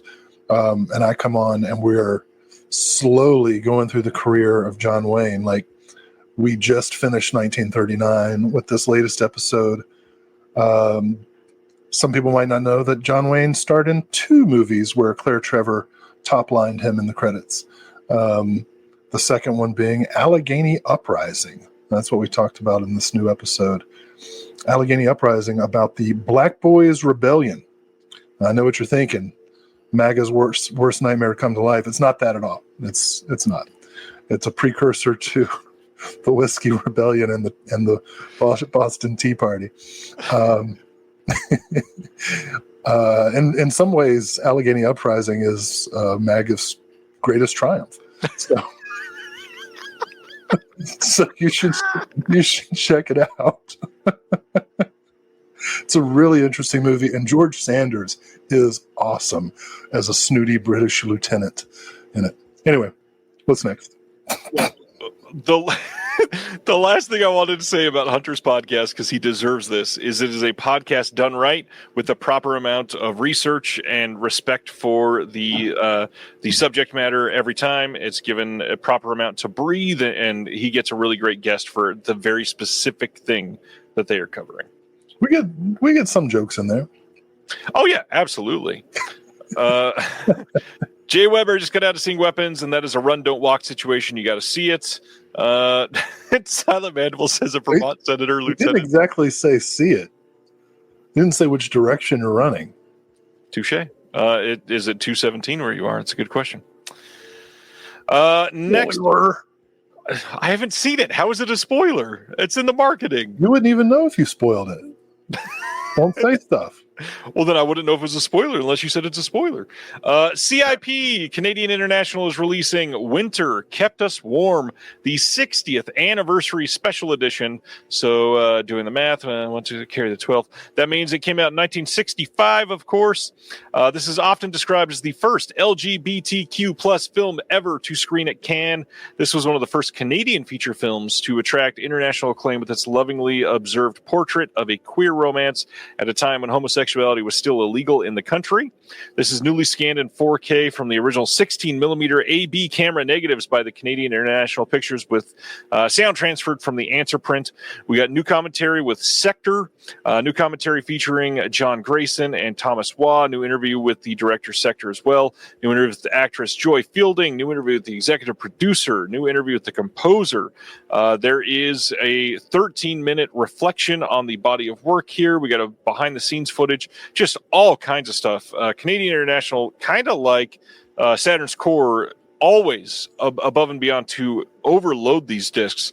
And that leads us to a new 2K scan of the first short film by the director called Love with the Proper Guppy. There's a documentary here on David Sector's life and work with the new introduction by Joel Sector. That is 60 minutes long. There's also a booklet with a new essay by Chris Dupuis and an archival essay. Good Lord. That is so much of that stuff.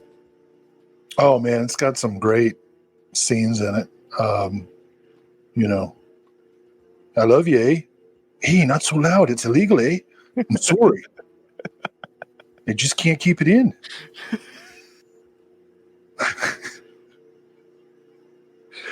Was that a double entendre? Anyway. Yeah, I'm pretty stoked about that movie. For all kinds of reasons.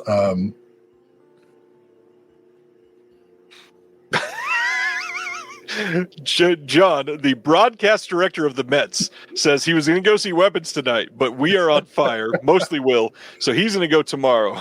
Thanks for John, man. John. I tell you what, I'm not a baseball aficionado, but I watch your highlights every week on social media. You're the best, dude. Thanks for.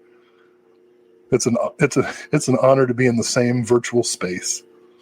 And John had a hell of a week. Do you know what happened with John this week, other than all of the highlights, of course, that came out? Will? No. What's the latest? So John's latest, I'm trying to pull it up in another tab so I can just show people that it exists, but it is a little too far back in my Watch Later playlist, and I've already played it like 3 times. John got to appear in a scene or in a video for Trauma in their Out of the Closet series that just came out yesterday, I think. Yeah, everybody needs to go check out the Trauma YouTube channel. John DeMarsico is featured on the Trauma YouTube channel this week. Oh, that's awesome. Wow. Oh.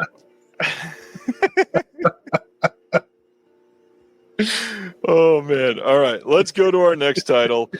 This is IFC Films putting out Young and Beautiful from 2013. Beautiful front cover of the slipcover, and then we got the back. The acclaimed director Francois Ozon is helming this erotic tale of sexual awakening. After losing her virginity, 17-year-old budding beauty Isabel takes up a secret life as a call girl, meeting her older gentleman clients for erotic hotel room trysts. Throughout, she remains curiously aloof, showing little interest in the encounters themselves or the money she makes, while Ozone slyly refrains from offering easy answers. As the, here's the word again, enigmatic Isabel, Maureen Bach, is a magnetic, delivering a star-making breakout performance in the sleek and sexy coming-of-age drama.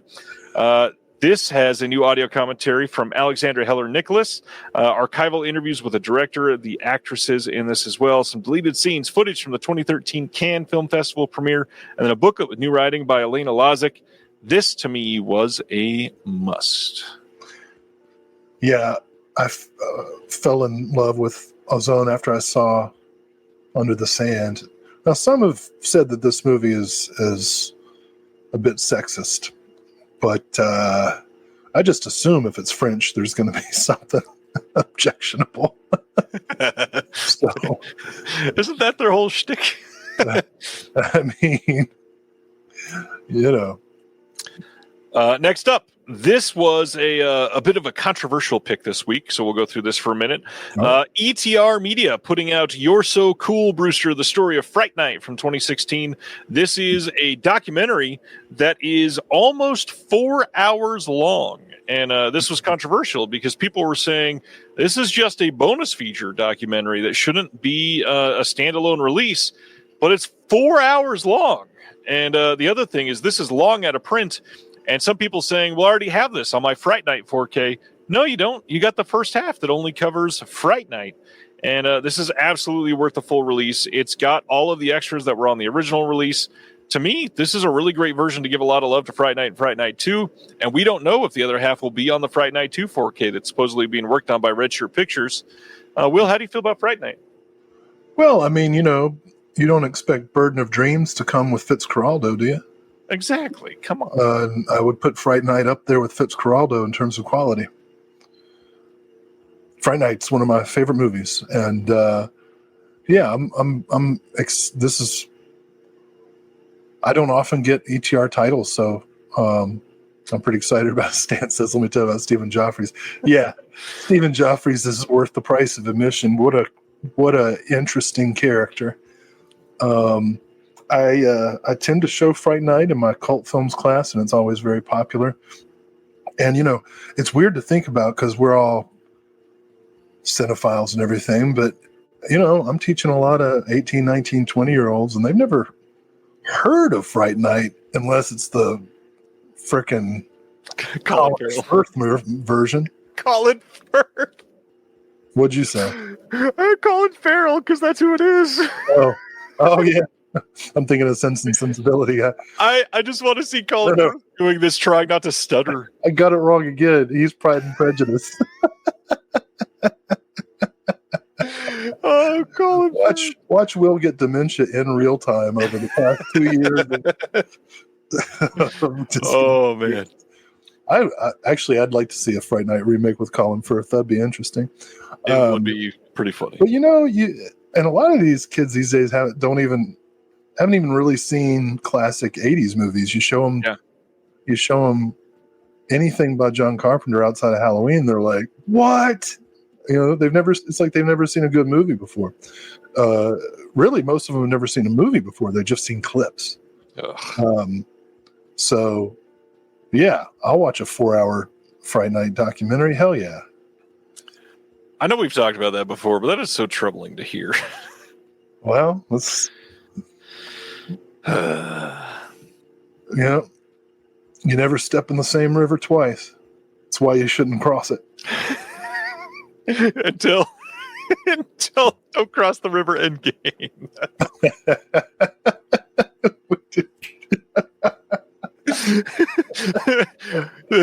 I guess the first of the two is don't cross the river Infinity Bridge. Connor says you'd have a crossover. You have to have the crossover, so it'd be don't cross the river Infinity Pool. Don't cross the crosswalk. Never mind. Connor Holt says there are so many great making of docs that are now out of print because they don't get carried over to the Blu-ray or 4K re-releases, and that is so true. Speaking of, Burden of Dreams needs to be upgraded. That's still on DVD. Ronnie wants to commend you for teaching the children, Will, so good job. Shh. They ain't killed me yet. I'm hanging on by my fingernails. I'll tell you what, though. Next up is from a brand new OCN partner label, because they definitely needed one more. This is Hope Runs High, putting out the movie We Might As Well Be Dead from 2022. Let's get into what the film is first, and then we'll talk about the label a little more. This says security officer Anna and her 16-year-old daughter live peacefully in a high-rise at the edge of the woods, famous for its carefully curated community, until the day a dog disappears and an irrational fear spreads through this would-be utopia with a view. This is from 2022, and it's got a new interview with the writer, director, and co-writer. Introduction by Hope Runs High curator Taylor Purdie. We got a conversation between the director and Be Kind Rewind creator Isabel Custodio. We got some teasers, trailers, all that stuff. There's also a booklet with a new essay by Natalia Winkelman. That's not the name, it's Winkleman. We've got a new piece by Natalia Sininkova on the design of the film, and an afterword by Taylor Purdie as well. Sign in Kova. Okay. I like the way you pronounced Custodio. I don't know. It's far away. I need to zoom in a little bit more on these. Custodio. Whoa. God damn it, Will. The people wouldn't have noticed if you hadn't done that. Next, we need to talk about this label a little bit because this sounds pretty cool. Hope Runs High is a New York City-based production and distribution company releasing first-run American independents and international favorites alongside major restorations and rediscoveries to screens of all sizes. Dedicated to diverse stories, Hope Runs High is proud to partner with legendary filmmakers as well as the freshest voices from female directors, people of color, LGBTQ plus filmmakers, and artists from the traditional canon. That's still canon, but okay. Yep. I noticed that. Or maybe it was a Freudian slip since the traditional canon's all straight dudes. Yikes. Penis. Yeah, we got it, Will. Canon. Phallic. Oh, man. That was a Nathan Fillion level joke there. Yeah, Hope Runs High sounds fun. Is that the guy from Castle? Yes. Yes, it is. All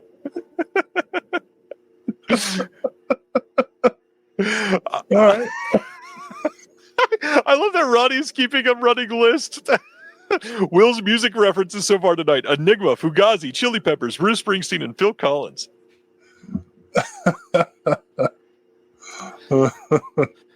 Oh boy. Moving on to our Distrib Picks release. There was a paraphrased Bloodhound Gang reference too. This is now can you forget Morrissey? Oh, and Morrissey, that's right. Totally forgot Morrissey. The next one from Distrib Picks, you can get this on the Melusine site or on the Vinegar Syndrome site. This is Confessions of a Psycho Cat and the Fat Black Pussycat. This is a very Distrib Picks title. Yeah. These are both great.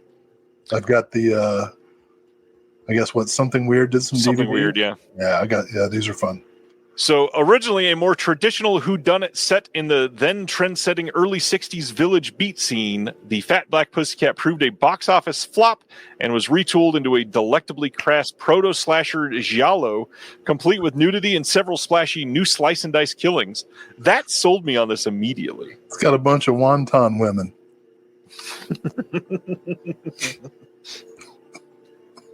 Yes. This is going to have a new commentary. That one won't. The people listening on the podcast won't get that, but people who can see the cover. Yes. Jeez. What are we on? How many more we got? Yeah. 98? Something like that.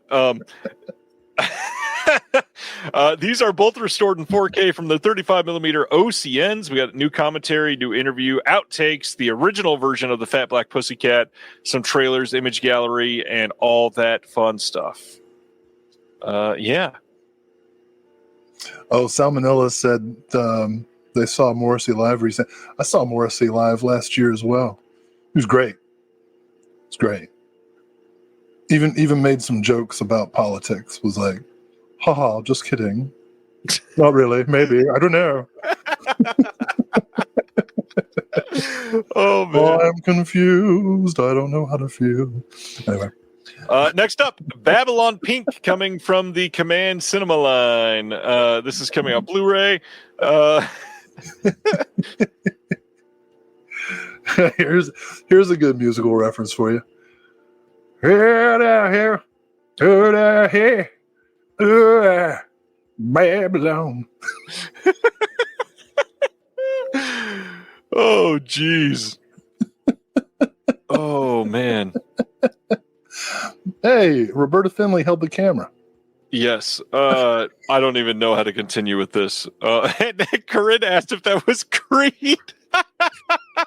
No, I guess I can see how that. What was the guy's name? David something? David Gray. You know it. You love him. You followed him around in a bus. Babylon Pink has a 4K scan and restoration from the OCN. Audio. Just scroll through, let people read, decide what they Okay, want. everybody read. Ooh, we got an interview with Roberta Finley. That's all you need to know. Check it out. Oh, That's my the God. selling point. It's a porno that Roberta Finley helped with. Come on. Next up, from the Picarama line. Do you like porno? Do you like Nazis? Here's the title for you. Prisoner of Paradise, There we Sadie go. and the Seductress, coming in a Picarama triple feature. These are, I believe all three of these are previous DVD releases from Picarama, now newly scanned, restored in 2K from their 35mm negatives. All three films have trailers, and that is it. Did you just spit or something? Oh, Will. I don't even know what to say anymore. Melusine put up a water bottle, and to steal Sibner's moniker for this, yeah, this is for if you need a horny Starbucks water bottle, you can pick up the Melusine water bottle now. Was that the only piece of merch, or was there something else? That was it. All right. Next up is from Kino. They are releasing The Bone Collector on 4K and on Blu-ray. Both these coming on October 14th. These are a new 4K scan with a Dolby Vision master on this. We got new commentary by Steve Mitchell and Edwin Samuelson. New commentary by Kim Newman and Barry Forshaw. And that is really cool. Still a Melusine, I see.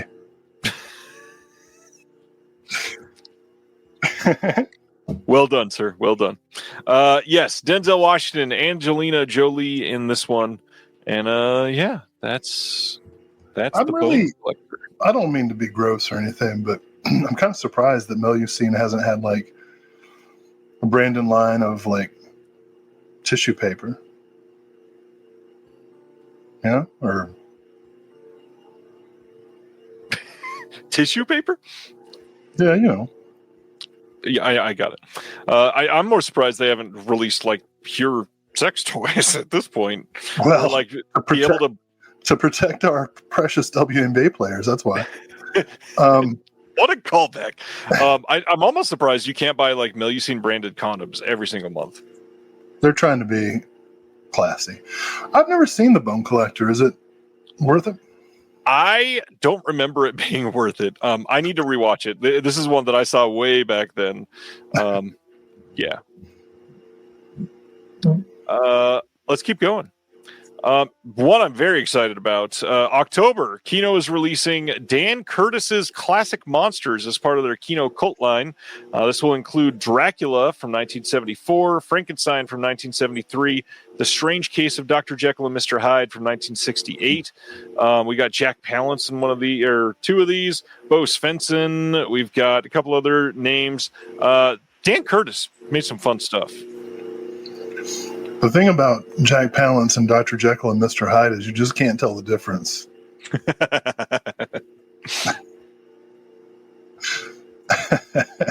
Yes. Hey, this is one that some people are excited about. In October, Kino is releasing a 4K of The Cat and the Canary from 1927. Now, this is a little bit odd. Primarily because if you love this movie, you probably kind of just bought it. This was just released on Blu-ray in December of last year. I think the limited edition came out in like April, but the standard edition came out in December. But this is just going to be an SDR master, so you're really only getting this for a slight uptick in resolution. The Eureka Blu-ray looked great. To me, this is an odd choice to do this 10 months after the standard edition came out. I'm glad that the film is getting a lot more attention, but yeah, a bit of an odd choice in my opinion. Mm-hmm. Yeah, I've got the Eureka edition as well. Probably stick with it, but if you don't have anything, yeah, this is a great first time buy if you don't have it. Next up, we are getting an update on speaking of Eureka, their release of Furious Swords and Fantastic Warriors, the Heroic Cinema of Chang-Chi. This has been delayed ever so slightly, and it will now not be coming out until September 22nd in the UK, September 23rd in North America. The other big thing, though, is they have confirmed this will now not get a standard edition. So if you wanted these movies, the limited edition will be the only way to go. And you might want to get that because it's only being released with 2,000 copies. So I kind of recently got into Chang-Chi as a director, like paying attention to him. Yeah. And went back through my collection and found out that I have like 23 Chang-Chi movies, and I just didn't realize. That's awesome. They're all in like box sets and stuff. So now I'll have, how many are in this? 4 more? Yeah, at least 4 more. Yeah, I think it might even be 6. Oh man, great. Yeah, that's awesome. The past like 4 or 5 years have been wonderful for martial arts aficionados. That's for sure. For Shaw Brothers specifically. I mean, yeah. The number of Shaw Brothers releases is crazy. I don't have any of the Scream sets yet. I do have the first 3 Shaw Scope sets. Nice. And then just tons of individual Shaw releases. But yeah, more and more. Oh, here we go. All right. On September 30th, Sony is releasing a 4K Steelbook highlighting Will's favorite band. This is Becoming Led Zeppelin from 2025. This is exploring the origins and meteoric rise of the iconic group against all odds. Interesting choice to get a 4K Steelbook, but considering the band, I bet this will sell like hotcakes. So you love Led Zeppelin, huh, Will? Well, my first introduction to Led Zeppelin was from a babysitter I had who... now this was during the Satanic Panic, and I was 7 or 8 maybe, and she was a new babysitter. And she started talking to me about what kind of rock and roll music do I like. And at that point, I think the only thing I really listened to was Weird Al Yankovic. And she starts telling me about this band Led Zeppelin and how if you listen to their song Stairway to Heaven backwards on the record player, it's actually Stairway to Hell. And she counseled me on other spiritual matters and how I should stay away from the rock and roll because it was the sound of demonic laughter tempting us to sin and wantonness. And so my folks got home from, I guess they were trying to have some date to rekindle whatever they had lost. And the babysitter told them what we've been up to, and to their credit, she didn't babysit again. Now my dad was a little older for Led Zeppelin. I'll give him credit. He had great taste in music, a combination of rock, and he was a big Kinks guy. British Invasion, like Outlaws, like country rock, Willie Nelson, Waylon Jennings, that kind of thing. But also opera and jazz and whatnot. And then my mom was into like Donovan, so I got pretty good education. And then my dad, I guess some kids turned him on to Talking Heads and Devo, but he skipped the 70s almost entirely.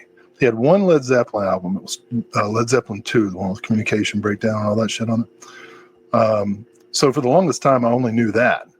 I didn't listen to the rest of Led Zeppelin until maybe my early 30s, because I got into like punk rock and industrial music and rejected everything that like had technical ability.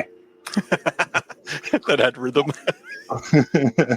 So I didn't try Led Zeppelin until I was an adult. So long story longer, I can't say I have a strong feeling about Led Zeppelin. I've listened to all their stuff now and I'm like, yeah, that's all right. But you know, I listen to Robert Plant's voice and it just gives me tinnitus. So I'm interested in the documentary, but I'm going to have to turn it down and put on the subtitles. All right. So that is Becoming Led Zeppelin. Going to our next one. Oh, Ronnie's got the right thing. I'm a big Bob Seger fan. I'm into Bob Seger. I came to him late as well. You know, that white boy can sing. He's got some soul in him. Oh, man. Anyway. So this last week, I put up an interview with the one and only Mr. Brian Usna. And me, man? on top of that, Will, you had a cameo in the interview. Thanks for hanging out. Yeah, thanks for including me in the epilogue there. Oh, what a treat, and many, many thanks to Mr. Usna for his time.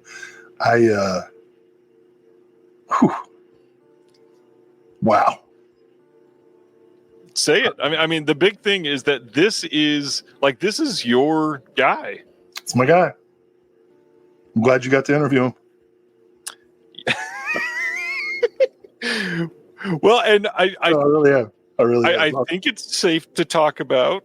I'll tell you one thing. Hey, you people who've watched the interview, good for you. Let me tell you, if you've ever doubted Ryan's abilities as an editor, this guy really had to work his ass off on that. It was a great interview. Like, if you watch the raw footage, it's like, wow.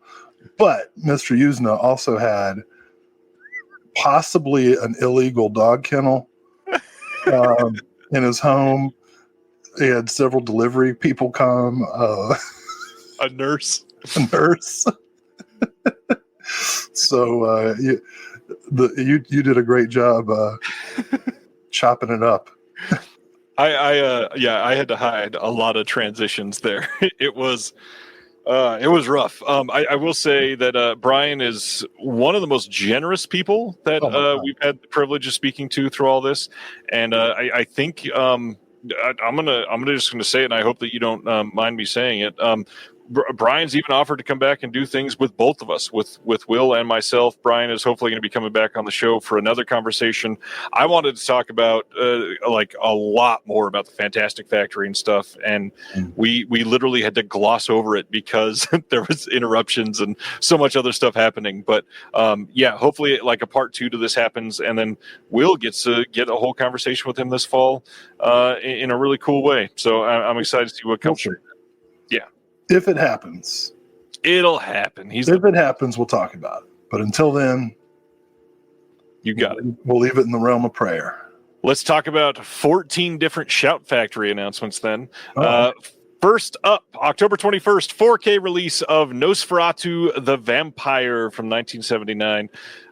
Big deal. This is, first off, I do want to start with like a compliment sandwich for Shout Factory, because I'm going to be saying a lot of not great things tonight about them.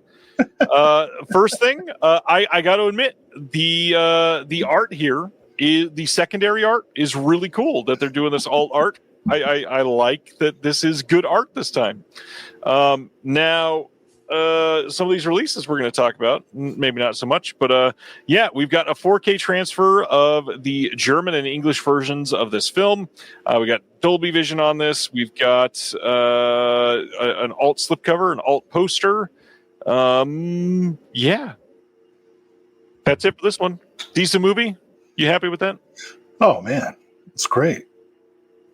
Werner Herzog, 4K, Klaus Kinski, Nosferatu. What do you Isabella Johnny? Yeah. Yeah. That's it. Let's keep going then. And so it begins. What well, this primarily. This is one of the biggest let's just dive in here. So October 7th, there's a 4K coming of Mario Bava's Black Sunday from 1960. They're releasing this with a poster. You can pick this up. It's got a whole bunch of audio commentaries on here, literally 4 different commentaries. This is the international version of the film. It has English audio. It does not have the original audio. This is a movie that just came out in the box set from Shout Factory that most people received last week, that pre-ordered it. They received it last week, only for it to be upgraded to 4K literally the following Monday. In my opinion, this is one of the biggest slap-in-the-face moments I've seen a boutique company ever do. Every Blu-ray is like Black Sunday. Keeping the Morrissey going. Well, you know. Yeah. Any thoughts on that? Well, I mean, I held off on the box set because I'm broke, but also because I just don't see a world where Bava doesn't eventually come out on 4K. So I know that there are issues with the cost and everything that I guess the rights holders are asking for, but come on. Well, I mean, that might be cleared up because Shout Factory put out that box set after that whole rumored licensing cost. But we got a comment here that I got to highlight, and it's a good time to have this conversation. Cali Kid says, how about those Criterion Kubricks? Thanks for the donation there, Cali Kid. Have you heard the confirmation about the Criterion Kubrick there, Will? So you're my only source for information. Well, let me share it with you right now. Not just movies, like everything. Bill Hunt from the Digital Bits has confirmed that the Criterion Collection will be adding Eyes Wide Shut in 4K and Lolita in 4K. Great. Is that the last 2? Those are the last 2 Kubrick 4Ks. Kubrick. Yeah. By Kubrick. Stanley Kubrick. Stanley. I mean, how cool is that? First off, how do you feel about Eyes Wide Shut and Lolita? Eyes Wide Shut was the first and only Stanley Kubrick movie I saw in the theater, and Lolita has been in the news a lot recently for reasons I can't recall.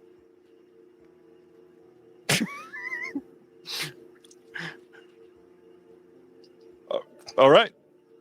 It's Epstein. Yeah, I know. No, look, and that was Nabokov's Lolita. Epstein didn't have the Kubrick. It wasn't racy enough, but yeah, Lolita is fantastic, and I thought Eyes Wide Shut was a masterpiece. I was an early backer of Eyes Wide Shut. You know, the critics at the time were very dismissive. Yeah. And I actually have some clippings of contemporary reviews of Eyes Wide Shut just because they were so dumb. And like, I've got them in case I ever meet those critics and say like, hey, you remember when you wrote this? Fucking idiot. You know? But so if it's true, then great. Yes, I trust Bill Hunt.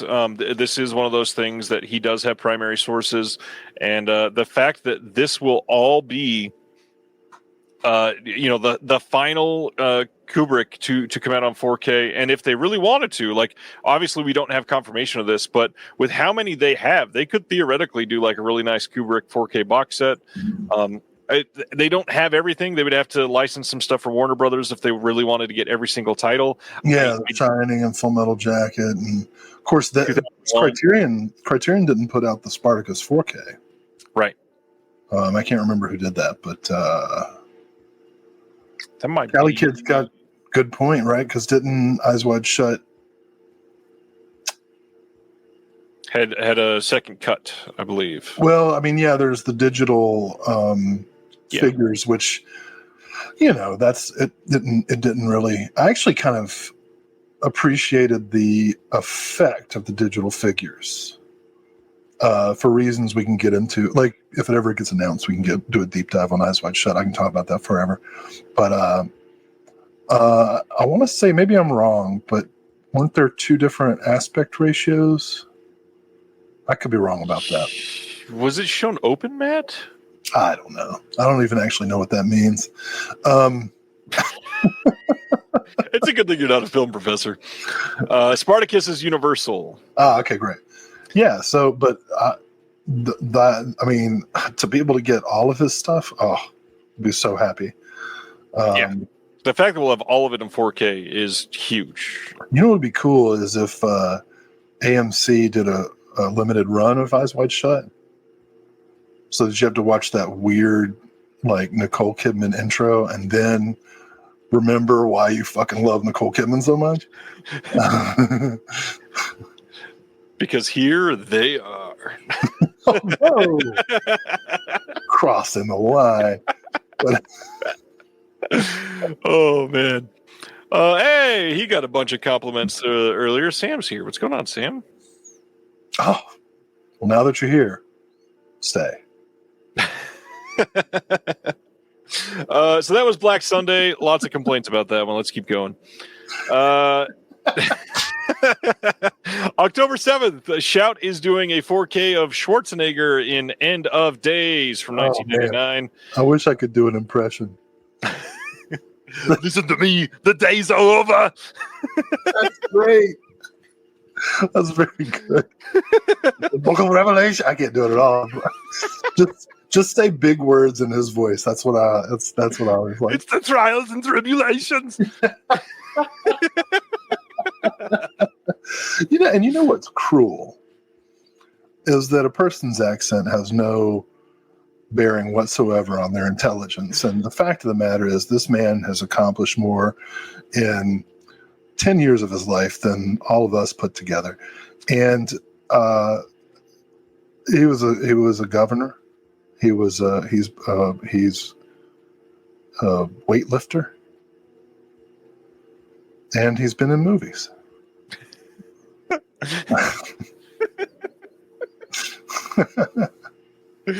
Oh God. So End of Days. End of Days from '99 is getting an alt slipcover and an alt poster. But the crazy thing, this is getting kind of for Shout Factory standards, like a lot of new extras on this. We've got a new in-depth interview with Peter Hyams. We got a new interview with the screenwriter Andrew W. Marlowe. New interview with the visual effects supervisor John Desjardins. New interview with the composer John Debney. Some archival extras attached with that. That is kind of a lot. Michael Smith needs to be highlighted and shamed. Fear and Desire is in 4K from Kino Lorber, actually. I don't think we need to shame him, but we can softly suggest that you go Google Fear and Desire 4K, Michael. I might be out of print. Is that all the ones that left? I'd love to do a commentary for End of Days. I remember watching this movie when it first came out in the video store, and I watched it on a double feature with Stigmata. Ooh, with Patricia Arquette. Is that right? Mm-hmm. Fun. I like Stigmata. Yeah. I mean, they're both like early CGI. Like, yeah. What is this crap? But fun. They're both fun. Yeah. I like End of Days movies a lot because for me, it's really funny to think about like, oh shit, what if we're wrong? And like the Seventh Day Adventists had it right all along, or whichever denomination. It's like, oh damn, I should have had faith. Oh man, Corinne. Oh, I highlighted Cali Kids. Where did Corinne's go? End of Games commentary with me doing the accent coming soon. I want you to do it with Arnold Schwarzenegger. So what were you doing in this scene? Well, you see, I was. It's actually quite good. Let's get into some of their Hong Kong stuff. September 30th, we're getting a Blu-ray box set called Hong Kong Gamblers and Gangsters. Now, to the surprise of some, maybe not to all, this is a site exclusive, which Shout has not been doing very much of. And that kind of sucks. The big thing is a lot of people are after these titles, and they only ship to the U.S. and sometimes to Canada. And so that hurts. If it's a site exclusive, it's just not happening for a lot of people. So we've got... But it's going to happen for me. In this one, we've got Casino Tycoon, I don't know if I just said that word right. Casino Tycoon 2, Challenge of the Gamesters, Destiny's Champion, Godfather from Canton, Loving You, and is that the last one? It is. And then a bunch of new bonus features, all these. We've got new commentaries. We've got new interviews. Lots of stuff happening. Literally every single title has new bonus features. But the fact that it's a site exclusive, limited to 2,500 units, not the best option. But I get it. This probably isn't going to be extremely popular. It's the only option, right? No, because... reminder that Arrow has licensed these titles from Shout Factory. They're going to be releasing these in the UK probably.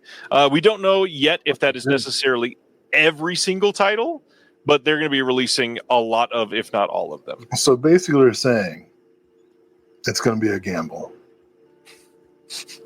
Yes. You a gamester. That didn't work. Let's keep going to the next one, which is also a box set, which pissed off a lot of people. Coming on October 28th, a Blu-ray box set of a Chinese ghost story trilogy. Now, why is that wrong? Now, what's weird here is this is getting so entitled. That's how everybody responded. I am so pissed off that this thing that was unavailable is now available. So I get it. The hard part here is this is a highly sought after trilogy of films. These are movies that people have wanted for a long time. They were scanned in 4K and they're releasing Blu-rays. And you wait 6 months. For Shout, it might literally be next Monday. Yeah. So just wait. The reality is you're going to wait for a sale anyway. the reality is, Shout. That was good. Shout is probably not going to re-release these in 4K eventually. Now, I don't know that for a fact. I wouldn't have said that about all the Bava stuff, but about this, I think they made a conscious decision to only do this in Blu-ray. Now, the hard part, Arrow has probably licensed these because these are some of the bigger titles. Is Arrow going to release these in 4K? I mean, if they have the option, they probably will. It's Arrow. But if you do want these now, you got great options for them. Scanned in 4K, you've got a whole bunch of new extras, literally every single title, new commentaries, new interviews, lots of great stuff on here. As much as it is entitled to say, why is this only Blu-ray? It's also like the golden age of Hong Kong cinema, getting actually properly restored films, actually treated with respect, subtitles, and really great extras, and contextual historians coming together to provide you with proper appreciation of these movies. And that in itself should be celebrated. Yeah, and I kid, of course, about the entitlement, because it is like it's funny when you step back and like look at the world and everything, and it's like, right. But at the same time, I'm also like, why can't I have it in the best possible quality with all the extras? Especially now that I've spent several years making extras. Yeah, I'm like, let's get on the best possible. That's why I'm glad that Nail Gun Massacre is available in 4K from TerraVision, and that we're one of 5 commentary tracks on it.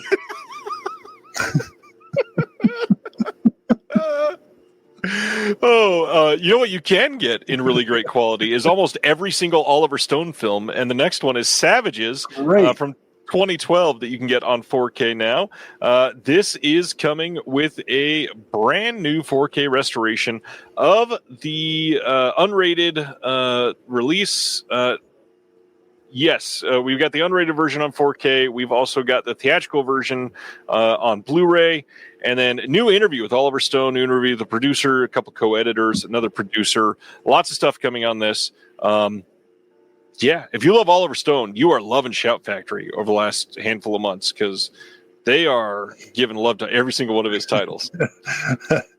I'm really glad. Like, love or hate Oliver Stone, he's a significant filmmaker, and his stuff should be available and preserved in the highest quality, for sure.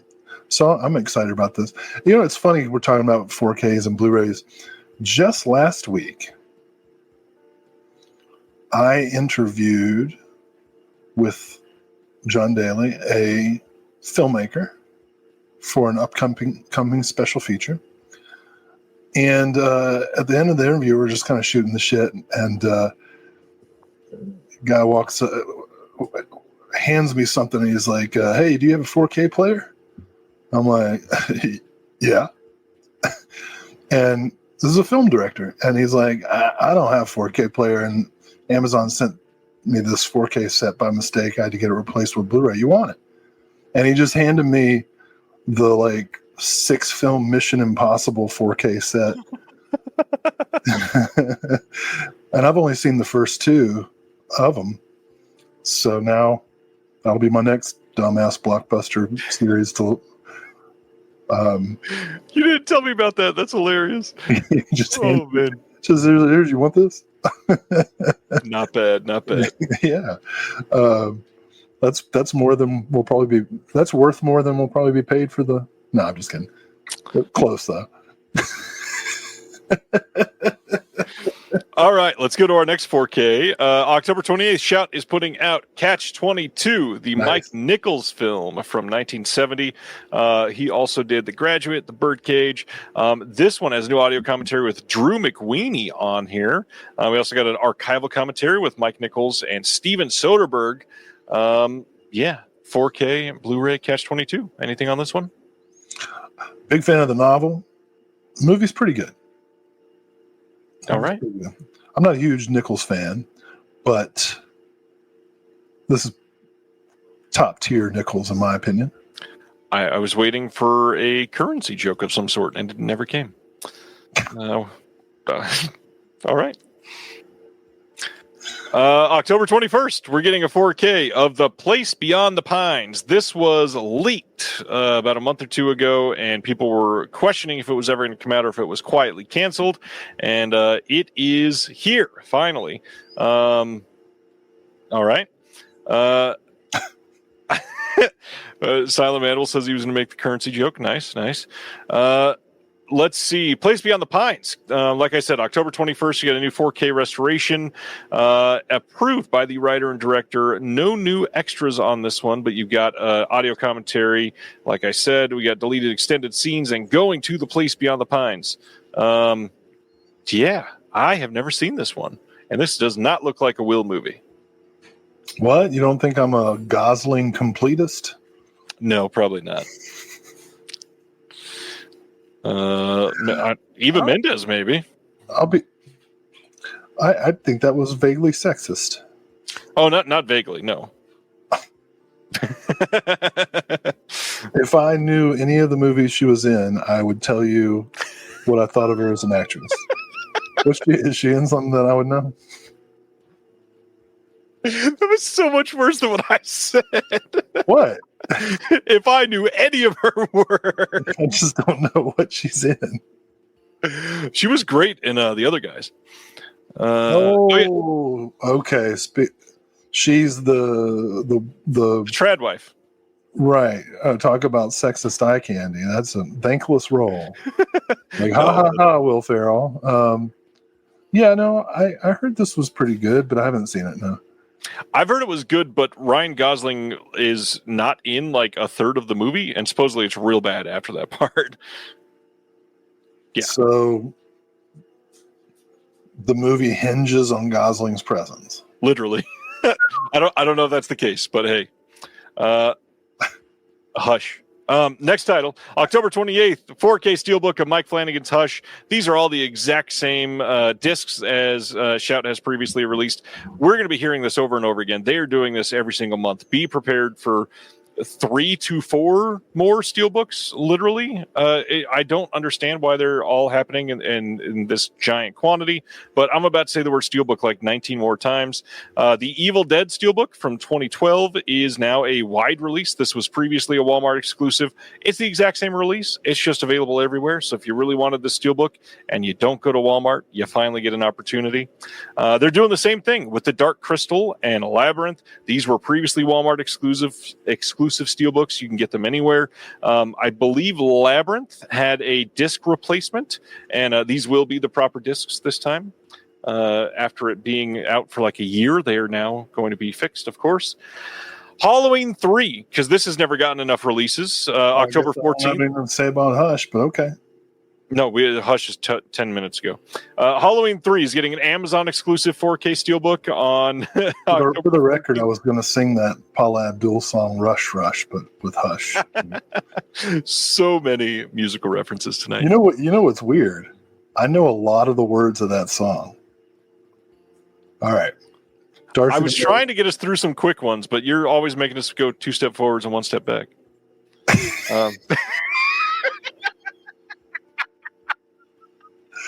That's why we come together. Heyo.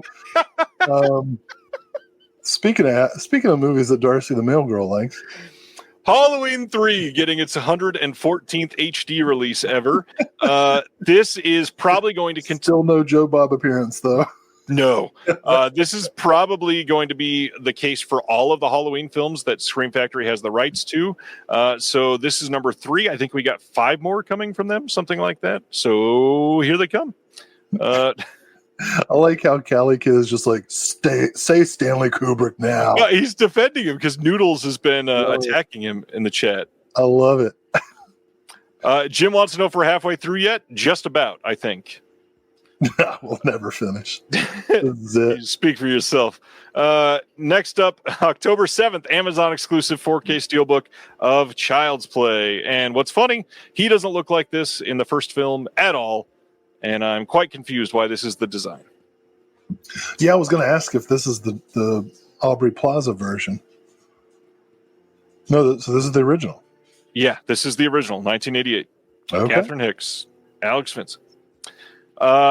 Another kind of BS move. October 7th, The Widest Kids You Know is getting released in a complete series DVD release, literally digging into the fact that they are... AKA tonight's show. They are exploiting a certain thing by literally calling this the Completer Edition, and that's because they released this last year. People are paying money to make me... Tyler really wants you to watch The Emperor's New Groove. Oh, sorry, buddy. I don't see a dime in that. I'm not doing shit.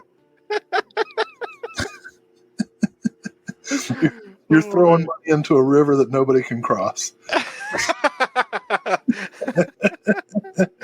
oh, geez. I'll watch it eventually. So The Widest Kid You Know was released last year as a, quote, complete series, and now it's being released as a completer edition because they actually removed sketches from the last release. Now, what's funny is if you previously purchased that, they're willing to give you a 50% discount, even though you bought the complete series thinking you were getting the complete series, and it wasn't complete. So if you purchased that last one, you can prove that you purchased it and buy this one still for half price. That sounds like some white people shit right there. That is some white people shit. Yeah. This is hey, you know how you just gave me some of your money? Well, why don't you give me some more? Hey. Yeah, this is a bad move. That being said, I'm glad I never bought the original edition because I do want The Widest Kid You Know. I love this show. I've never seen it. I don't know what it is. I don't know much about this, so we're not going to spend a ton of time. But October 21st, they're doing a Blu-ray release of Evangelion 111. You Are Not Alone. It's anime stuff. This is that's all I know. It's there's a series. These are a couple of the movies. This is You Are Not Alone, and then they're also doing You Cannot Advance. This is also coming on Blu-ray on October 21st, and that's Evangelion. Okay. Next, we have November 25th, Blu-ray coming. Great year for hyenas.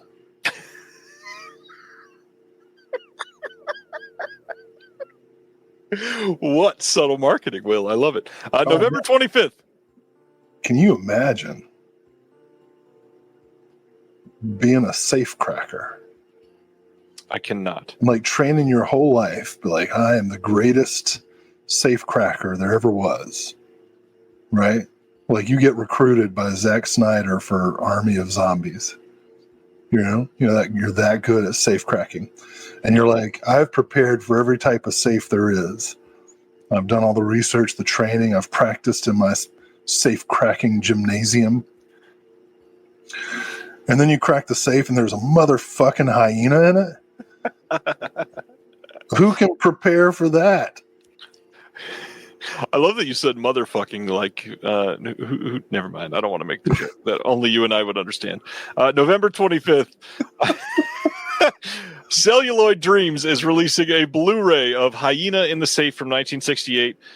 This says 1 safe, 6 keys, 6 robbers, each expecting their cut of a diamond heist when they finally meet to divide their spoils after months in hiding. But before they can open the safe that guards their glittering hoard, they are mysteriously killed one by one. With fear and suspicion growing among the shrinking group of survivors, becomes clear that one of them is trying to take all of the diamonds for themselves. Glittering Horde sounds like the first LGBTQ death metal band from Scandinavia.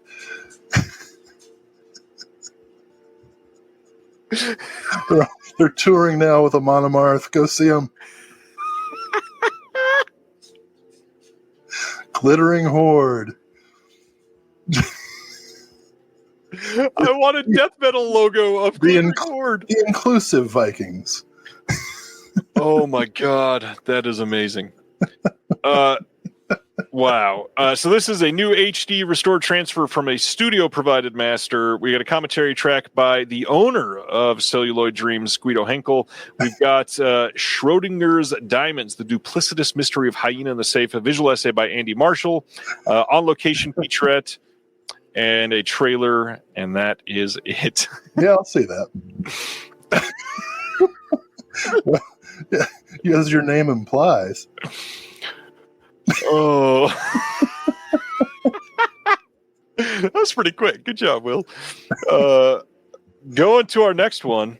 October 14th, Raro Video through Kino is putting out a Blu-ray of Lamberto Bava's Body Puzzle from 1992. This was previously released by 88 Films. I believe it is now out of print over in the UK. This is the first US Blu-ray release of Bava's film. It's got an audio commentary by Adrian Smith and Rod Barnett from Wild Wild Podcast. We've also got the alternate Italian audio track with optional English subs and a trailer, and that is it. Bava's having a good couple of years, isn't he? He sure is, especially with Cauldron's box set, Brevido Giallo. You can get more Lamberto Bava on 4K right now than you can get Mario Bava. It sounded like somebody just tripped over your dishwasher. Literally stepping on my joke. Let's keep going. October 14th, Kino releasing a Blu-ray of Death Packs a Suitcase coming to the Kino Cult line. This will be number 38 in that. This is a big deal because it's directed by the one and only Mr. Jess Franco. Audio commentary by Troy Howarth and Nathaniel Thompson. Will, tell us about Death Packs a Suitcase. This is one of his films I haven't seen before. You know, I have 105, maybe 106 Jess Franco movies now, which is over half, but just barely.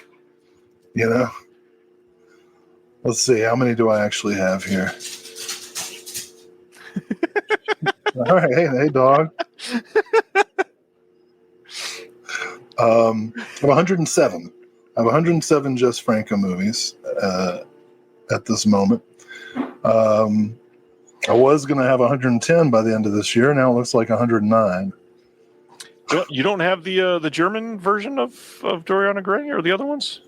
Oh, actually, I think I have a not a Blu-ray, a DVD of it, don't I? Didn't Full Moon release a DVD already? Probably. That sounds right. No, I don't have it. Nope.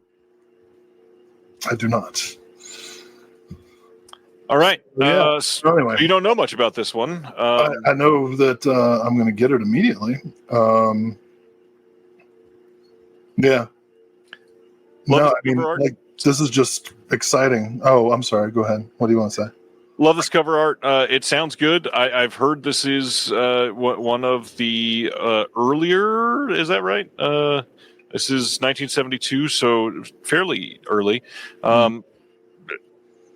Yeah, not the first era, but it's not like the ninth era either. Era. Death Packs a Suitcase, aka Second Honeymoon. Am I right? Yeah. Wow. I love it. I'm really excited about this. Like, the only thing I know about it is what I've read in the Thrower books. So, well, this is a black-gloved killer stalks London, packing the suitcases of their victims before murdering them with an exotic dagger. Surrounded by potential suspects but lacking hard evidence, a smooth-talking inspector seeks the help of famous crime novelist Charles Barton. Euro horror filmmaker Jess Franco took a break from his decadent sex thrillers to demonstrate his versatility with this whodunit. So kind of like Tenebrae, doesn't it? A bit. So maybe it started off sounding like it was going to be a giallo, but maybe more of like a straight mystery. Yeah. Well, he loves the Edgar Wallace type stuff. Ronnie says Will has 107 Francos. I have 7.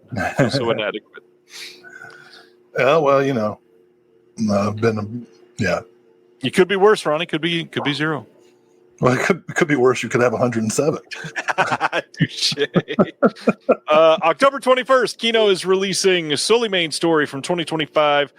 This will have the theatrical trailer on it. This is a brand new movie that's played some festivals and not much else. Not a lot that I can say on this. Sounds decent. Check it out on the Kino website. Anything there, Will?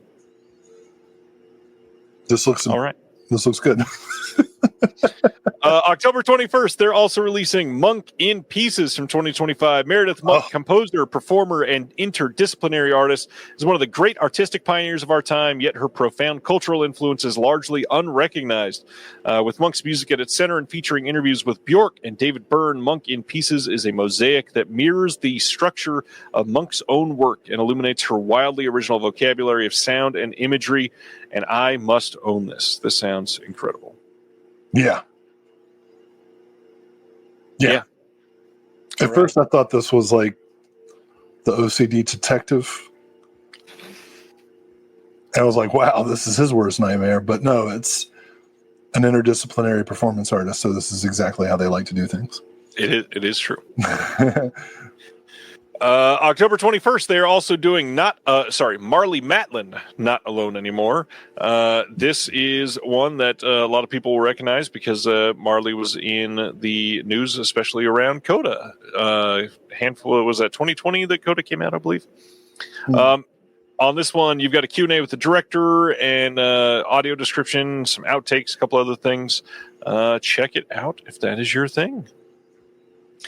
I wanted to throw out too and say I think it was in the Discord or maybe it was on the show last week. Threw some shade towards Kino for just being like a middling, let's put everything out type of distributor. I love that they put everything out. I really wanted to applaud them for that because this is the sort of thing. Yeah. Nobody else is going to touch this with a 10-foot pole. So when I said that, I didn't mean that as shade, but I got a couple people talking to me about that last time. So Kino does incredible stuff, saving things that will never get releases without them. What I like that Kino doesn't really have a niche. You know, like they get the stuff that I want that nobody else does. Yep. And also the stuff I don't want. A lot of that. But like, I'm so glad that they're so prolific. And Marley Matlin's a freaking national treasure. Reasonable Doubt was a good show. Do we think that anybody will ever release Cannibal Holocaust in 4K? Not only do I think so, I think they have. 88 Films already has. And beyond that, Grindhouse Releasing in the U.S. has already announced that they will. But that was a long time ago. This is one of those ones that gets announced and it's taken forever. So I would imagine that's probably going to be coming out pretty soon. I don't think it's their next release, but I think it might be the one after that, actually. I've got the 88. It looks great. Next up is 3 films coming from Kino on October 14th. All 3 French films. We got Copperhood with Jean-Paul Belmondo. We've got Last Known Address with Lino Ventura. And then Boomerang with Alain Delon. We got new audio commentaries on these. This one is Howard S. Berger, Steve Mitchell, Nathaniel Thompson. And actually, that is all 3 of them. All 3 of them. So check that out. We got some release details for Lionsgate's release of The Surfer coming on Blu-ray on September 9th. This gets Dolby Atmos audio. We got an audio commentary with the director, a making of The Surfer, and a trailer. Jay Weber says, is the 88 Films version of Cannibal Holocaust the one with the animal cruelty excised? Because it was released in the UK, it probably is. Now that you say that, Jay, that is probably correct. I don't remember, but I would imagine that they probably couldn't get it passed if it wasn't cut. Ah. Do you remember that being cut, Will? Are you done with the Jean-Paul Belmondo? Yeah, do you want to talk about Belmondo more? Nah. Great. All right. Going to the next one. The Silver Surfer? Is that the Fantastic Four? No, this is The Surfer. Dude, do you know how awesome it would have been if Nick Cage had been the Silver Surfer? I mean, I'm glad that they, changed it up, modernized it and all, but Nick Cage is the Silver Surfer? Talking about Galactus and shit? It's just Ghost Rider all over again. I'm telling you. The second Ghost Rider is awesome. We should not litigate this again. Neville Dean and Taylor can do no wrong. I mean, I guess they hate each other now, but... what was that first name? Neville Dean and Taylor. Oh, What did you say? I've never heard that name in my life. You're not familiar with the Crank movies? Not by the name of the director. Well, it's two guys, and it's their last names hyphenated. Oh, nope. Sorry. All right. Let's talk about ballerinas and stuff. September 9th, we got a 4K Steelbook, a standard 4K, a Blu-ray, and a DVD coming from Lionsgate for Ballerina from the world of John Wick. We have Dolby Vision HDR presentation of the film. We got a making of coming on the disc. We've got Building the Underworld locations featurette. Dance Between Fire and Ice. Discover how the film's stunts, fight choreography, and innovative new weapons contributed to some of the most intense action sequences, some deleted and extended scenes, and then a reminder that there's also a second alternate steelbook coming from Walmart as well. Lots of options here. Different weapons. She uses a mechanical pencil, I guess. Is that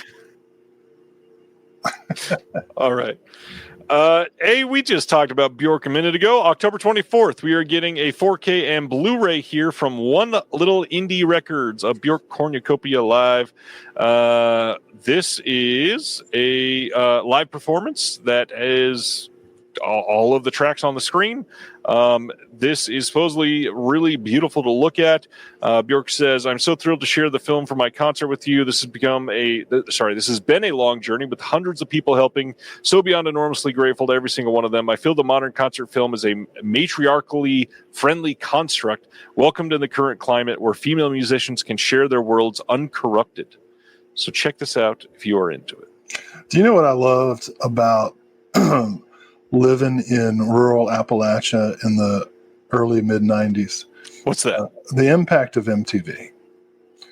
Because when Bjork became popular in the deep Appalachian mountains, it was just so fun to hear people say, "Hey man, you heard that homogenic? That shit's cool, man. That Bjork, she's cool, man."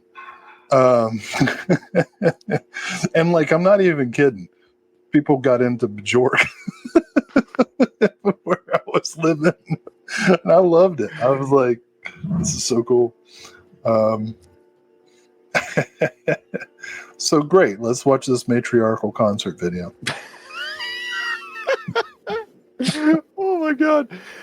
This is kind of weird, but September 8th, Dazzler Media is putting out Traffic on Blu-ray in the UK. This is the Soderbergh film Traffic that already had a really great Blu-ray multiple times over, and now this gets a Blu-ray. It must have been out of print or not released over in the UK before, but this is the kind of time I would expect this to be getting some sort of upgrade here soon, hopefully. So keep that in mind if you're looking to purchase this. Timing suspicious. You know, right around the time that Dean Cain joins ICE. They're like, "Hey, you know what? We should release Traffic." Okay. I know. Well, I understand. I get all the conspiracies. Let's take Will to Jamaica. November 25th, MVD is releasing a 4K and Blu-ray release of Rockers from 1978. Awesome. Go ahead. This is coming as part of their Laser Vision collection and their MVD Rewind collection. So depending on which format you get it on, we got a visitor. Kitty. This is Ansel. Hello. Hi. Ansel's our 18-year-old. And this is one of the rescues? Yeah. This is Marlowe, as in Philip, because he's very noirish. And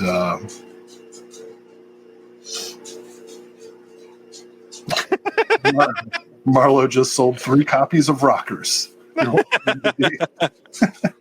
Thanks, Ansel. Of course. Mm. Good morning. Depending on which version you get, will depend on the cover art you get. The 4K will have the NVD Rewind wrap on one side and the laser vision wrap on the other side. The Blu-ray version will just have the NVD Rewind wrap, of course. This got some archival extras, but also this has a new feature-length documentary from the producer Richard Shankman about the making of the film, featuring a bunch of interviews, and that's 2 hours long.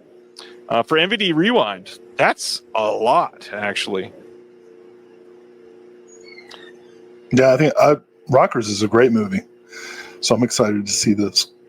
I've got a bootleg digital copy that was ripped from a VHS, so this is manna from heaven. Yeah, that was Ansel. That's our 18-year-old. Ansel's pretty cool. Good. Just posted on Instagram our visit to see Die Spitz in concert. Great band, Austin, Texas. And Marlo there. Ansel doesn't know this. That's the one we're keeping. Corinne even said he's a keeper. Good luck with all your new 6 cats. Yeah, well, the rest of them. Oh my God, Will! That was so graphic with the movement. You snorted so hard. Hey, let's talk about American Pie. September 30th, Universal is releasing a 4K Steelbook of American Pie. Yes, this was released by 88 Films fairly recently. It's the exact same disc. 88. Except I think 88 Films might even have an exclusive interview that this is missing. So if you got that other one, you don't need this one. You don't need to get this. Oh, the American Pie movies. Yes, the pinnacle of class. Whenever a millennial lectures me on how sexist my generation is, I'm like, hey, what do you think of American Pie there? Right. Screw you, millennials. What this tells me is they will likely be doing this for American Pie 2 as well. Hey, you want to know something? I like that Stifler guy. What was his name? Sean William Scott. William Scott. He was in a great hockey movie called Goon. Goon is great. Yeah. And then Final Destination. Wrath of Becky, where she has to kill Stifler and his mom. I like that guy. He was poignant in the final season of Righteous Gemstones. He's a good actor. He was also on an episode of Jackass, I believe. The American Pie movies, it's interesting to look at American Pie and see who lasted. Yeah. Whose careers lasted and everything, and then who kind of dropped off and how they dropped off. And I got to tell you, I always hated American Pie. But I ended up, for one reason or another, having to see American Pie 2 and American Wedding. And then when American Reunion came out, it was, stupid, whatever. Some funny stuff, but also stupid. But then at the end, where they doing the credits and they're showing like pictures of the cast from American Pie and pictures of the cast now that they're all fucking old. Yeah. I wept openly in the theater as the credits rolled. I was like, bleh. They were just kids. They didn't know. Yeah. Hey, Will, we still have 40 of these.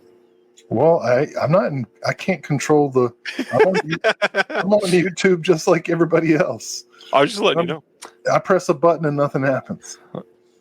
Hey, September 9th, Wellgo USA is releasing a Blu-ray of Ya Dang the Snitch from 2024.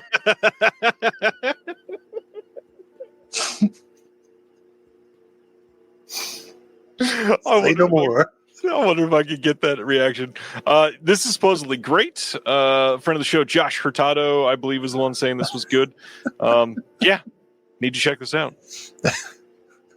Oh, here comes your dang. American Pie will also be getting a standard 4K.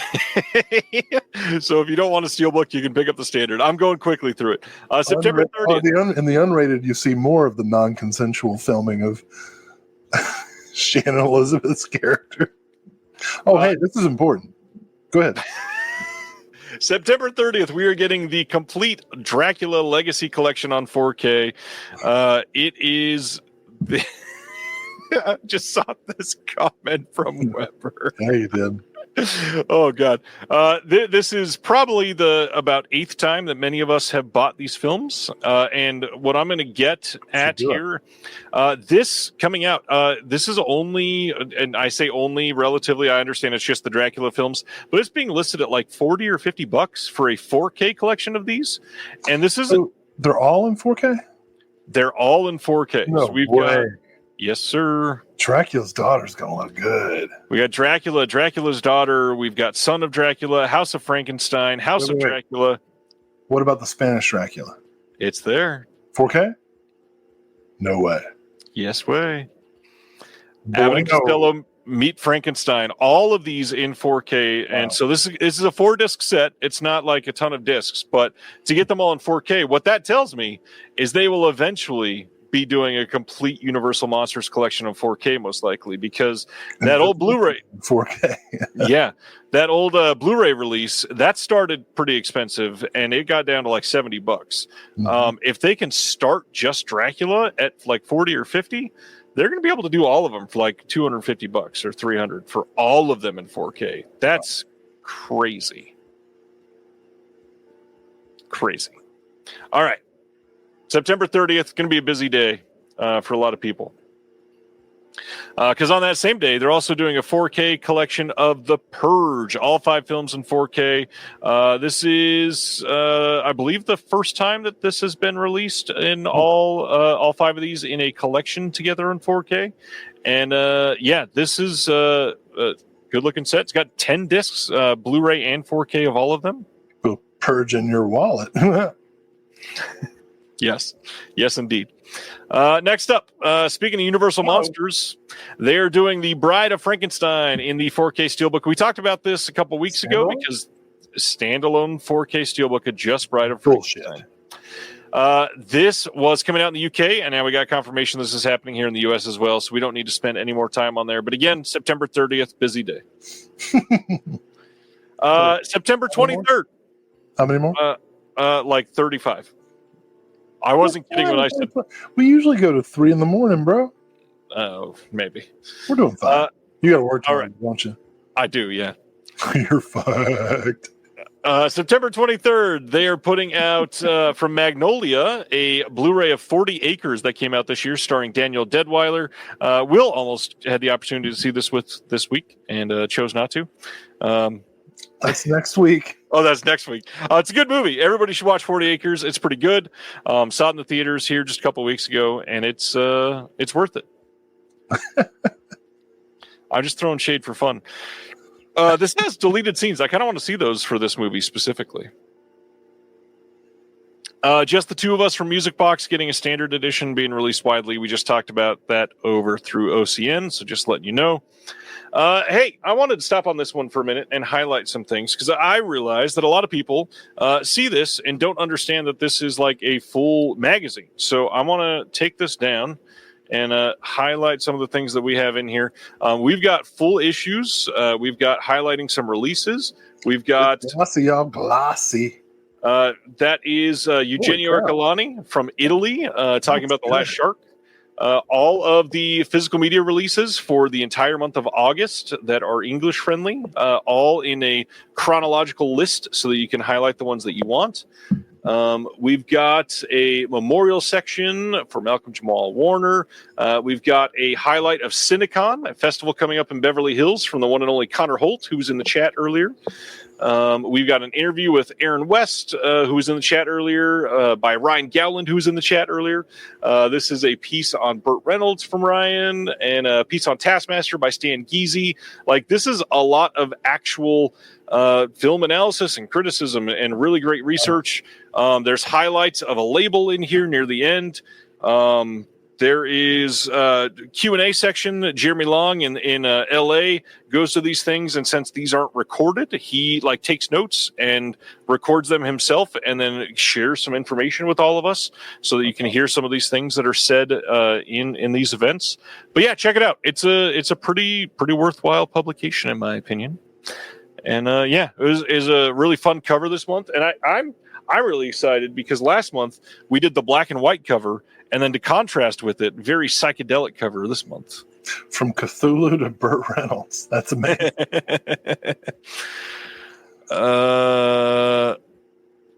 What the heck? Did you hear Lonnie Anderson died? Did the PMA cover art tour in? Oh. Yeah. Man, it's been a bad month every month seems like it's terrible for death. I'm sad.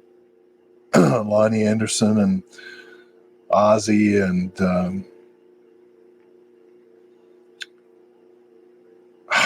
Malcolm Jamal Warner just did me in. I wept. Yeah. And Hulk Hogan, I know a lot of people were like, he's a scab or Union Buster and all these other terrible things that he did. All true. But still sad. Made me sad. I'm sad when I'm even sad when politicians die. Death saddens me. Weird that way. You're weird that way, yes. Yeah. If there's somebody I don't like, I'd rather torture them than have them die. Death is a sweet release from what I'd rather do to them. All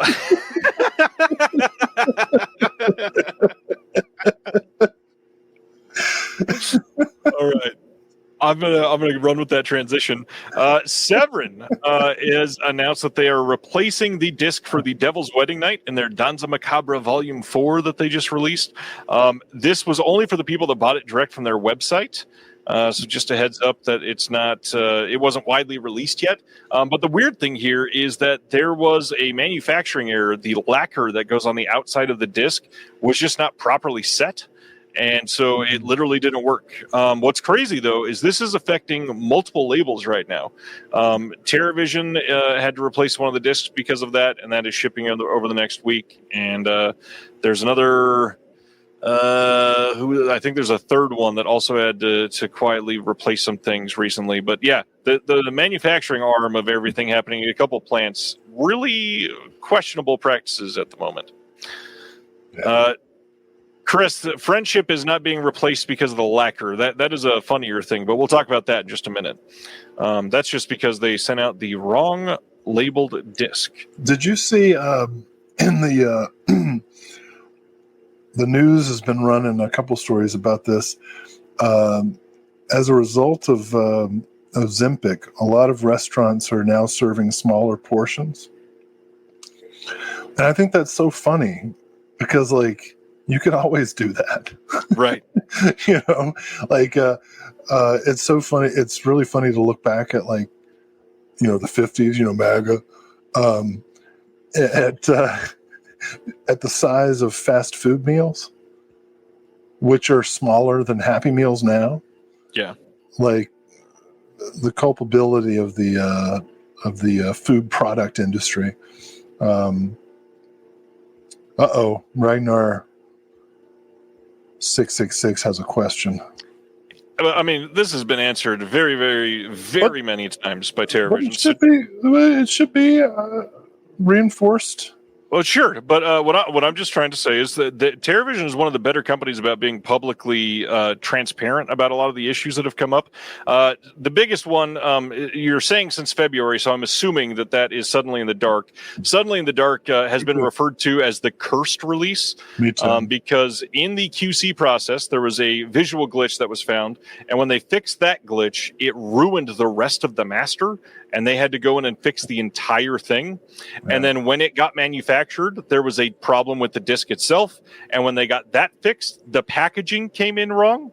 And when that all came together, they found out that the Blu-ray disc for it, the lacquer was not proper, just like this Severin disc that we're talking about. And what's crazy is it's not all of the releases. So when they're testing some in-house before they ship out the shipment, they're working.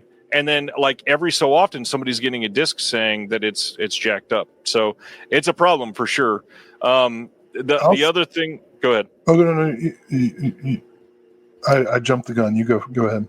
Devil's Sword had to have a replacement disc because the manufacturer screwed that up as well. A handful, a smaller percentage, but it's still a significant margin, were screwed up and not playing in people's things. But again, all of this is not on TerraVision. They got screwed over by their manufacturer and their standards that peak level condition. So the manufacturer's paying to replace all of that.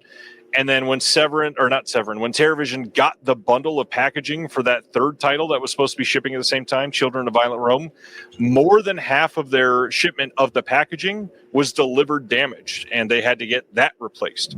So it was a lot of problems back to back to back to back. And now finally, most of those are shipping now, except for Suddenly in the Dark. Some of them are still waiting on that pre-fixed disc, but that will the rest of that stuff will be here in the next week, and then it'll all go out to wholesalers like Orbit and Diabolic and all that, and everybody will have it. It's a lot happening. I'll say this because I'm not a shill for TerraVision. I am. I'm just kidding. I mean, obviously, I've worked on several of their releases with you, but yeah, I'm in the same boat. You know, I ordered Suddenly. Wait, what? Suddenly in the Dark? Is that what it is? Yes. Yeah. Along with like 10 other titles, and because they all ship together, I'm still waiting to, and it's been quite a while, but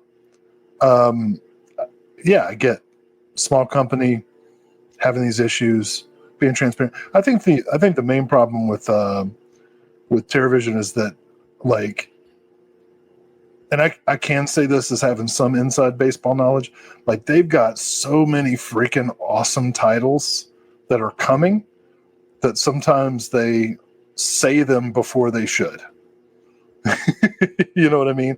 And I know that they're talking about like not announcing stuff until they actually have shit in hand, which has actually caused me to not be on some of the releases.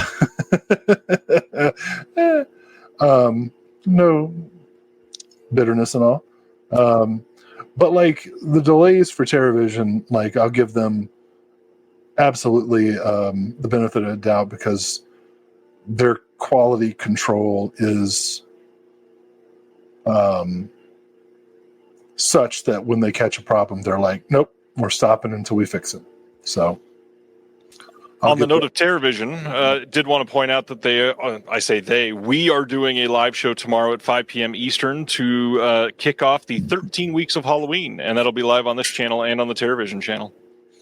I can say this. Wait, I saw some extras today that are going to be on one of the titles that are announced, that the extras were worth the cost of the package. Like, it's a good doc. Better than the movie. All right, moving on from here. We got some details on Jurassic World Rebirth. This is coming on September 9th on 4K Steelbook, standard 4K Blu-ray, and DVD. This is the newest Jurassic World movie. It's going to have Dolby Vision and Dolby Atmos. We got an alternate opening, some deleted scenes, a whole bunch of featurettes. The cool thing here, too, is we've got 2 audio commentaries on a Jurassic Park movie. Wow. I mean, that's for a studio film. That's a big deal. I can't wait to hear what they have to say. So-and-so was so great to work with. Oh, wow. They're wonderful. What a genius. We bought a zoo too, Jurassic World. Yes. Yeah, fuck these movies. Next. Okay. The Corpse Bride getting a deluxe 4K release over in the UK on September 22nd. We talked about this last week, so not going to spend a ton of time, but this is one of those times where the UK gets a better version of what's coming out in the US. So if you love this movie, it's a little bit more. You can get this from places like Brother Belial and Orbit usually. This will have a rigid slipcase, a steelbook, a double-sided poster, a couple double-sided posters, a zine even in this, some art cards and stickers. And yeah, I love this movie. So yeah, I loved watching this with Helen when she was like a little kid, and realizing that it's a necrophiliac movie, you know? Like, we're basically watching Necromantic. Yeah. The kids' version. Yeah. So. Yeah. That's Corpse Bride. Yes. I haven't been this excited about DVD releases since 1998. Will, Corinne wants to know if you've seen the new Predator trailer. The cartoon or the one where Teenage Predator is the good guy? Teenage Predator, for sure. I'm not super stoked about that. You know, it's like Megatron as a teenager. What? I don't feel comfortable with like a teenage male predator like finding himself with the help of a woman's torso. Yeah, I don't know. It feels weird to me. It's the Predator, man. Like Predator 1, Predator 2, the end. I don't recognize the rest. Okay. Predator 2 is the best Predator. Say that. Come at me. Whatever. Predator 1 is the second best Predator, and the other Predators do not exist. Definitely the Predator where a neurodivergent kid is the key to what, I don't know what the movie that was. Where the Predators are after the neurodivergent kid. I don't know. And now it's Teenage Predator with the fucking hairdo. Emo Predator. Prey. Ronnie, thank you. Prey is the third best Predator movie. All right, I recognize a trilogy. All right, let's talk about some Skinemax titles. November 25th, we are getting 4 more DVDs from the MVD Entertainment Group line that they call Skinemax. From 1996, we get Alien Abduction Intimate Secrets and Dream Master, the Erotic Invader.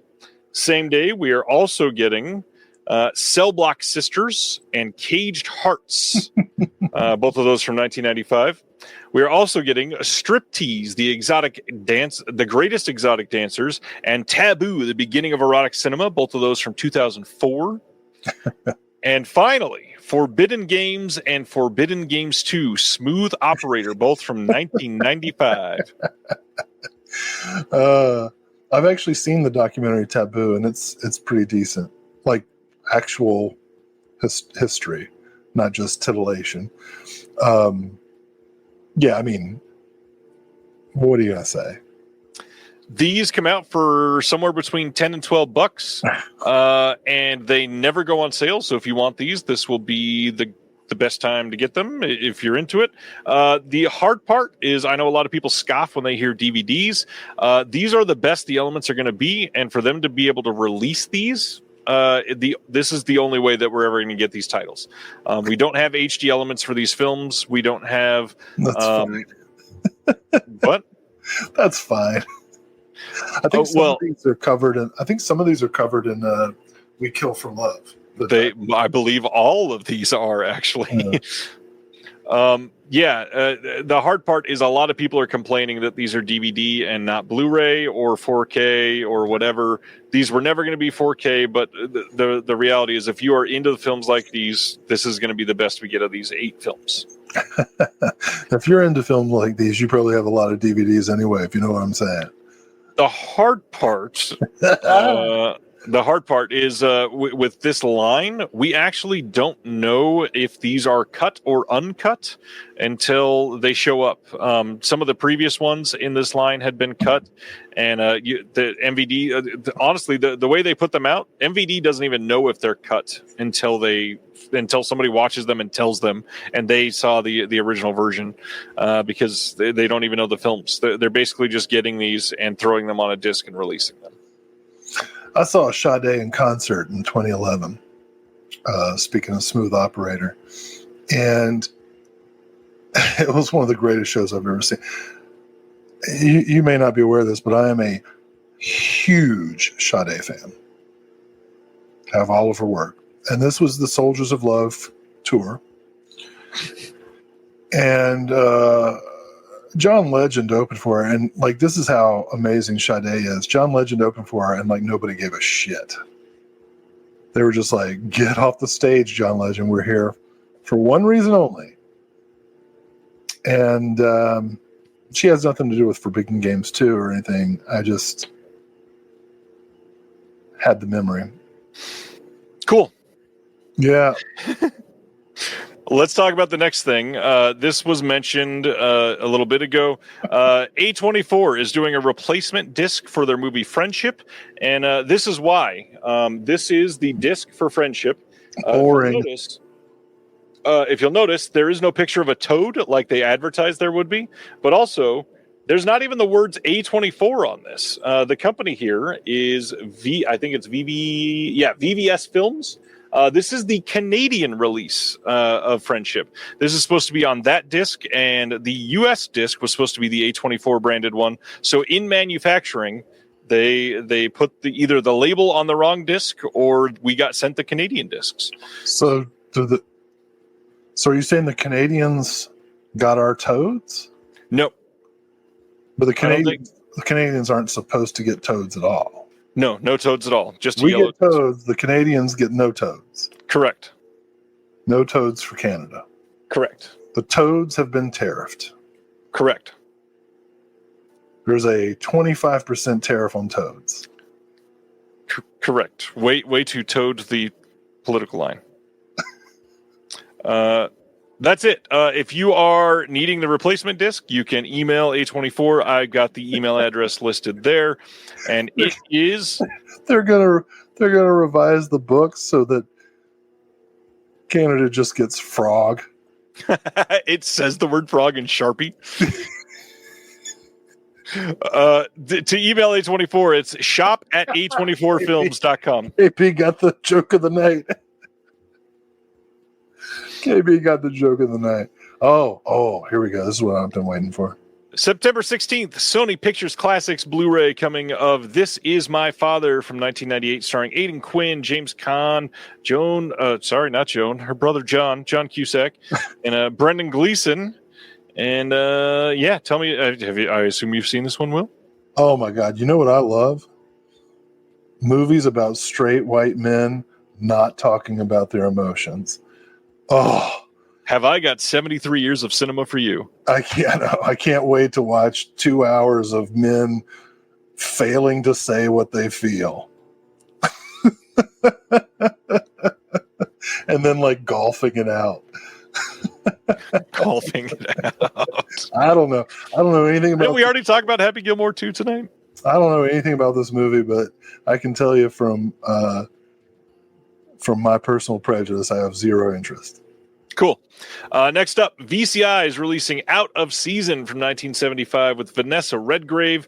It's VCI and Vanessa Redgrave. I don't know this. Based on what I'm looking at, I prefer it to the last movie. I get that. Yeah. Also from VCI, this is coming on November 11th. We are getting Laurel and Hardy, the Definitive Restorations, Volume Number 2. This covers from 1929 to 1935. Included are 8 of Laurel and Hardy's most celebrated short films: Men of War, Perfect Day, Blotto, Another Fine Mess, Dirty Work, Going Bye-Bye, Them Thar Hills, and Tit for Tat. All kinds of extras coming on these, different versions of things. Also includes some feature film trailers and some restored items as well. These are coming with all new 4K remastered original 35mm nitrates. Lots of cool stuff if you love Laurel and Hardy. Now this is how not to talk about your emotions. Love it. I will be picking this up. All right. Next up. Hey, we knew this was going to happen eventually, but Reanimator getting a standard 4K and Blu-ray release on November 11th. You can pre-order this now on Amazon. This is still sitting at $50. Not sure if this is going to go down very much, but it's got all of the extras that are on the big set. It's a great looking disc. The film looks fantastic, and Reanimator pretty hot take. Good movie. If there was ever a movie worth plunking down $50 for. Come on. I'm not complaining about this. All right, then. Next up. Potentially the biggest news of the week and maybe of the month so far. Imogen Sarah Smith came out and put a blog post up on Criterion to announce that the Eclipse line is back and making its way to Blu-ray.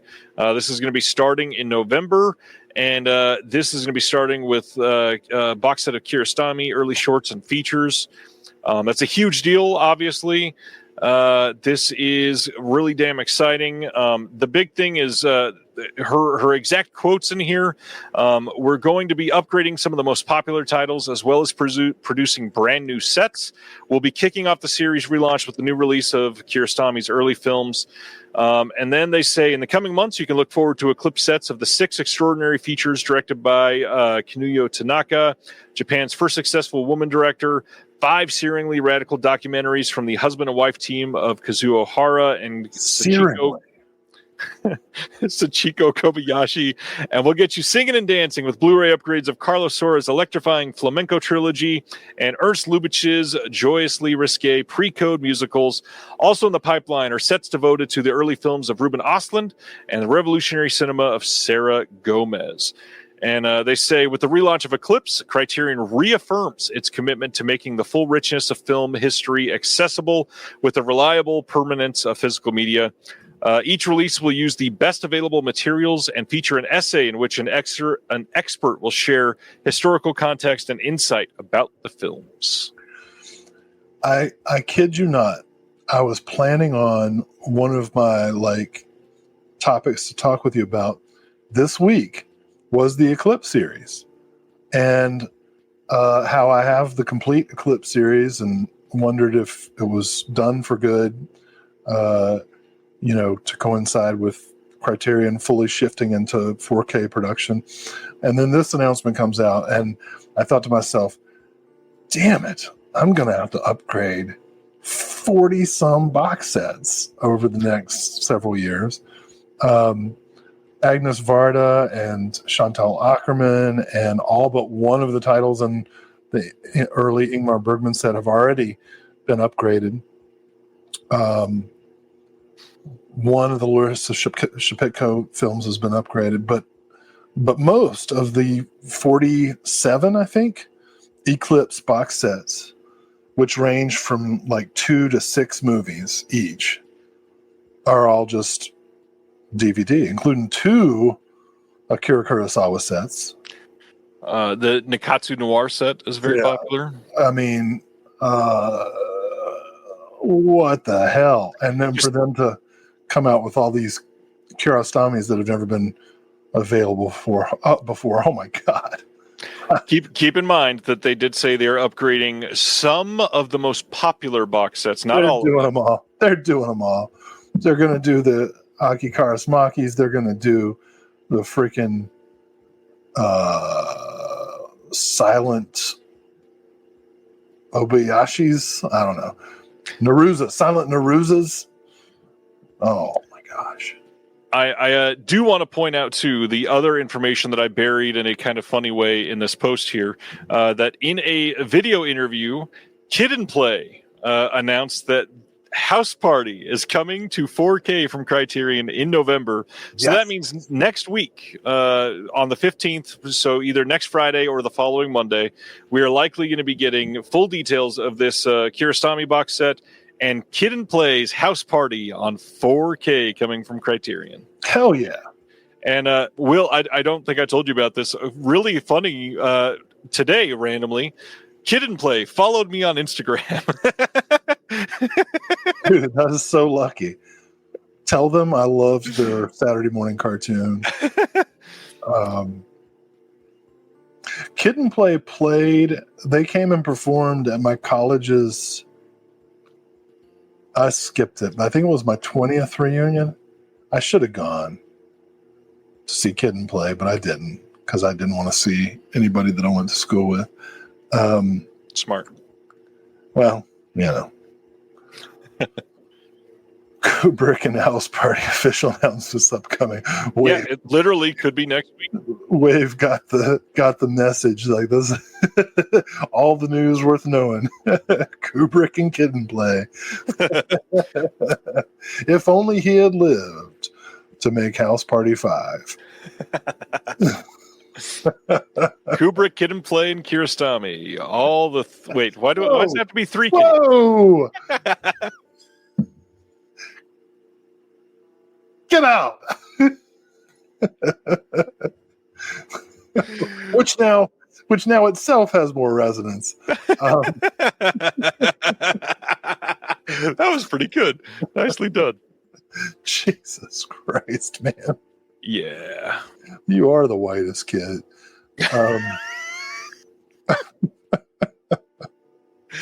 All right. Anything else about Eclipse? I'm excited.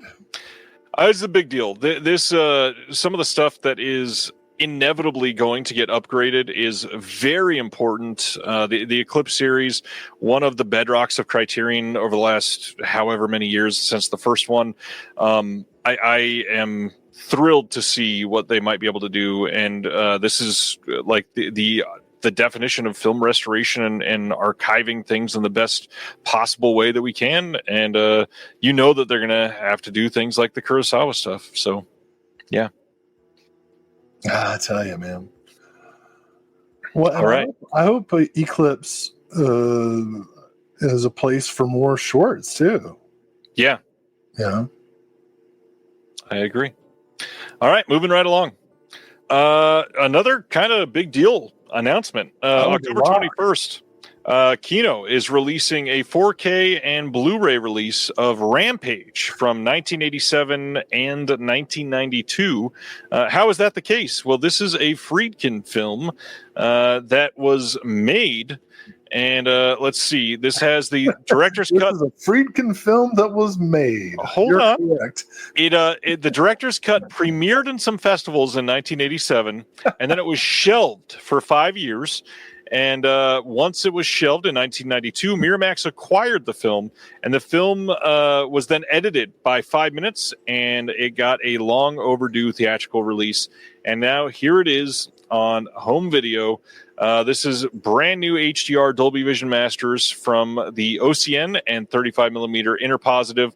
We had new commentaries by Howard S. Berger and Nathaniel Thompson on both cuts of the film. Wow. And yeah. We also got 2 new interviews, one with Alex MacArthur, and then true crime writer Harold Schechter is on this as well. We're getting close to a complete Friedkin event. Very close, yeah. I want to point out Jay Weber did correct this, but asked when we were going to get a Blu-ray upgrade for Mr. Aladdin. And I do want to see a Mr. Aladdin movie. I want to see Mr. Arkadin starring Aladdin. I think that would be awesome. Yes, Ozu, I'm sure, will be high up on that. You're just ignoring me. Whatever, Jay Weber. I see you. And Noodles is right too. The Atsu films. Holy cow! Wow! All right. Wow! Oh no! D. Simner, as usual, disappoints me. The Birthday, which I do not yet have, I guess is out of print. Is that what I'm hearing? Maybe. I don't know. D. Simner says, unless you bought The Birthday, you're forever out of luck. Well, I didn't, so I guess I am. Oh, speaking of out of luck, I just bought the 4-disc Blu-ray collection of airport movies. We talked about this last week. Kino was saying that they might have to delay their airport 4K and Blu-ray releases, and they had to change.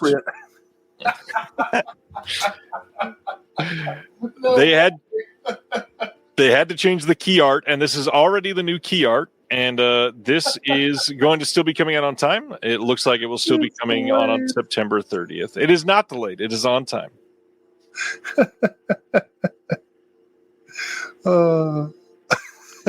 But that is very funny. Yeah.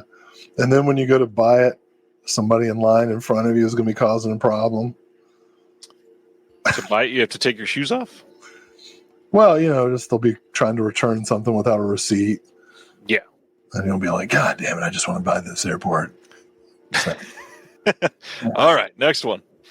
September 22nd, second run over in the UK is releasing Wendy and Lucy. This is the Kelly Reichardt film. This was released in the US by Oscilloscope, one of their bigger titles that they've put out. This gets a brand new 2K master on this release, approved by Reichardt. We got Andrea Luca Zimmerman and Somayer in conversation about the film. We've got a book of new writing by Elena Gorfinkel. And more extras coming as well. Mm. Have you seen Wendy and Lucy? Mm. Good movie. I love Kelly Reichardt. Reichardt's best film, or do you have a different opinion there? I mean, I really like Old Joy. I really, what's that Western she made? Meek's Cutoff? Meek's Cutoff is really good. Oh, I love that. I showed that in my Westerns class, and half the class was like, oh, but then the other half was like, this is the greatest movie that has ever been made. Yeah. And that was really cool to see, 19, 20-year-olds watching a movie that is that slow and subtle. Yeah. And being like enthralled. Yeah. And like, I didn't look at my phone for 2 hours. That's weird for me. So I wouldn't say Wendy and Lucy is my favorite, but it's awesome. I mean, I'm picking this up because I think, what was the previous release again? Oscilloscope. And that's out of print, right? No, I mean they're limited versions out of print, but just the standard blue is in print. Oh, okay. Well, then I don't have it yet. Maybe I'll get them both. I love you, Oscilloscope. Will, I think I have an Oscilloscope release of this you can have. I'm not a charity case. Hey, let's talk about maybe the second biggest news of the week. Radiance has announced a new line. I wrote this as a hosted label. It's kind of a weird clarification to make, but they're starting something called Transmission. This is a new imprint for UK Blu-ray and 4K HD releases, focusing on offbeat cult classics and underappreciated genre filmmaking, equally inspired by late-night TV oddities, all-night cinema such as the Scala and 42nd Street grindhouses and the video shop experience of the 80s and 90s. Transmission will invite new audiences to recapture that same thrill of discovery with its upcoming slate of left-of-the-dial UHD and Blu-ray titles. We're going to talk about the first title in just a minute, but future Transmission titles will include Underseen Genre Gems, an offbeat cult classic about the perils of movie making, an acclaimed touchstone of 1970s horror, and one of the most outrageous black comedies of the 80s. All currently planned titles will be receiving their UK Blu-ray premieres. Some more info on this was posted in the Radiance Discord, so I wanted to share that with everybody here. This will not be a part of their subscription. It's like a sub-label for them, but they're treating it kind of as one of their hosted labels, so like Raro Video is and the other labels that have teamed up with them over there. They are helping with the curation of this line, but it's not all Fran curating it, which is another reason why it will be a bit different. Fidelity Emotion is doing the encoding on this, which is great, which means this will likely look a hell of a lot better than the Kino release of the same film that we're about to talk about. There will not be new titles from Transmission every single month, but they've already licensed about 7 or 8, and they're also working on more titles for this line. And then they want to broaden their slate, but their main line of Radiance titles, they didn't want to feel like they were like muddying the waters around their main Radiance titles. So this is where some of those genre films will come into play. And essentially, Fran is just killing it. This is a really great choice, and they're going to be great. Radiance live transmission. So let's talk about their first transmission. And that is Night of the Juggler. This is getting a 4K and Blu-ray release. This is going to be a dual format release. This is going to be coming on November 17th. Pre-orders start tomorrow morning here in like 6 hours or so. This will be available to purchase. As far as all of the extras, if you want to compare to the Kino side, I believe the Kino has an exclusive commentary that is not on this release. However, this one encoded by Fidelity Motion, so it's already superior on the picture quality. And then as far as extras, new commentary with Kim Newman and Sean Hogan, new interview with James Brolin, new interview with Julie Carmen, new interview with Dan Hedaya. There's a Night of the Juggler locations tour with Michael Gingold and Chris Coles. I believe all of those are on the Kino release as well. As far as something new, there's a new visual essay on the depiction of New York in the 70s and 80s by Howard S. Berger. There is an inquest into Sidney J. Fury's Night of the Juggler by Daniel Kramer, who literally wrote the book on Sidney J. Fury. And then trailers, poster gallery, still gallery, all that fun stuff, plus a pull-out poster and 6 lobby-style postcards and a 40-page book with new writing from Glenn Kenny, Barry Forshaw, and Travis Woods. All of this will be limited to 5,000 copies. And in other words, this is going to do very well. Nice. Night of the Juggler's coming around to the Alamos as well. So it is, yes. Mm-hmm. Yeah, this is a big deal. This release is going to be legendary. This looks like the one to get. No shade to the Kino release, but if you are either a fan of this movie or new to this movie or excited about this movie and you want to go in on the quality, this looks to be the one that wins in my book, at least. Shit, Dan Hedaya's dead? He has been dead for a while, yes. Oh, man. Did we just ruin your night again? I really didn't know that. I'm sorry. All right, let's carry on. Kind of surprising, August 26th, Emergency! Is getting a complete series Blu-ray. There is going to be the Adam 12 crossover episode Lost and Found included on this as well. What? Yeah. Are you an Emergency fan? I have no idea what that is. It's a TV show. I mean, yeah, I picked up on that. It's every dad's favorite show. In fact, I think I know what it's about. But is this what years is this around? Chip? 72 to 79. Yeah. Oh, okay. This is older. Okay. Yeah, my TV consciousness starts around like Chips and Knight Rider. Yeah, that makes sense. Yeah. So then, did you watch much of Little House on the Prairie? Oh well, yeah. I lived that life. This is also getting a complete series Blu-ray release coming from Lionsgate on September 9th. This has been out. Wikipedia says Dan Hedaya is alive. Okay, then. Thank you. Cinder, are you trying to start rumors? I was really upset. I should never believe anything. I thought he died too, like in 2020. I didn't think it was 10 years or anything. I only recently learned how to pronounce that fucker's name. I love Little House on the Prairie. Well, if you grew up in the 80s, Little House on the Prairie and Highway to Heaven were staples. Even if you were a godless heathen like me, Highway to Heaven was awesome. Because you were watching for the couple episodes where Michael Landon would get mad and use his angel abilities to fuck somebody up, and then have to do penance. Yes. And it's similar to Little House on the Prairie because, he's doing penance all the time, basically, like everyone who lives on the prairie. They're like, free land. And then they get there and they're like, shit. You know what I mean? Yes. So I loved this show. There was a character named Will, I think. Am I right? I believe so. So I think he came in like halfway through or something. Yeah. Yeah, which is the story of my life.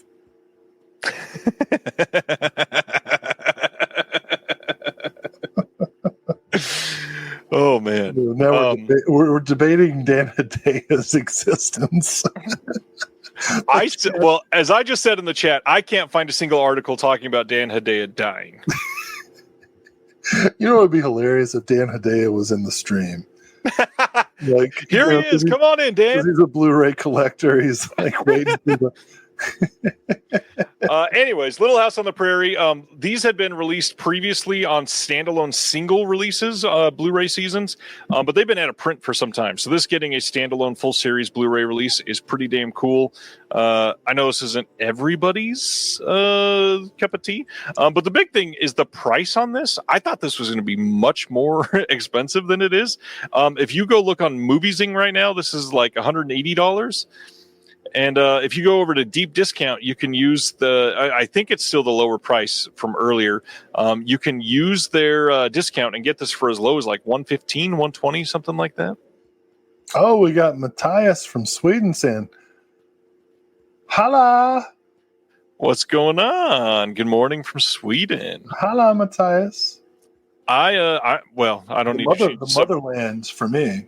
I don't need to change the subject back to music, but a band I love is from Sweden, and they're teasing a new album for the first time in like 12 years. I'm stoked on that. Are you talking about, what's that name? Sahara Hot Nights or something? Blindside. I don't know who the fuck that is.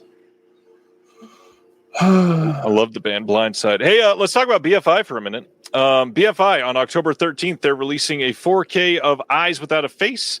This will be a competing release with the Umbrella release and the Criterion release of the same film. This is going to have a new audio commentary by Alexandra Heller-Nicholas, some archival extras, and then in the first pressing, a booklet with some archival essays. And this is probably going to have the best encoding, if that's important to you.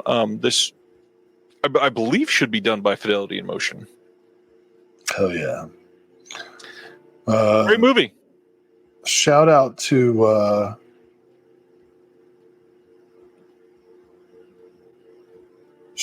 Noodles for calling for a Weird Science TV show to be released. Yeah, man, Eyes Without a Face. Can't wait. Yeah, that's gonna be great. Love yes. that movie. Where are we at? You're in North Carolina. We are 3.5 hours deep into this stream. Oh yeah. Well, so my genetic background is Swedish, and so I was just saying hi to Matthias. I'd like to move there. They've got really, you think we got immigration problems. They got strict rules. Holy cow. Yes. Anyway, Sweden, they're all right, though. All right. Going to the next one. We what?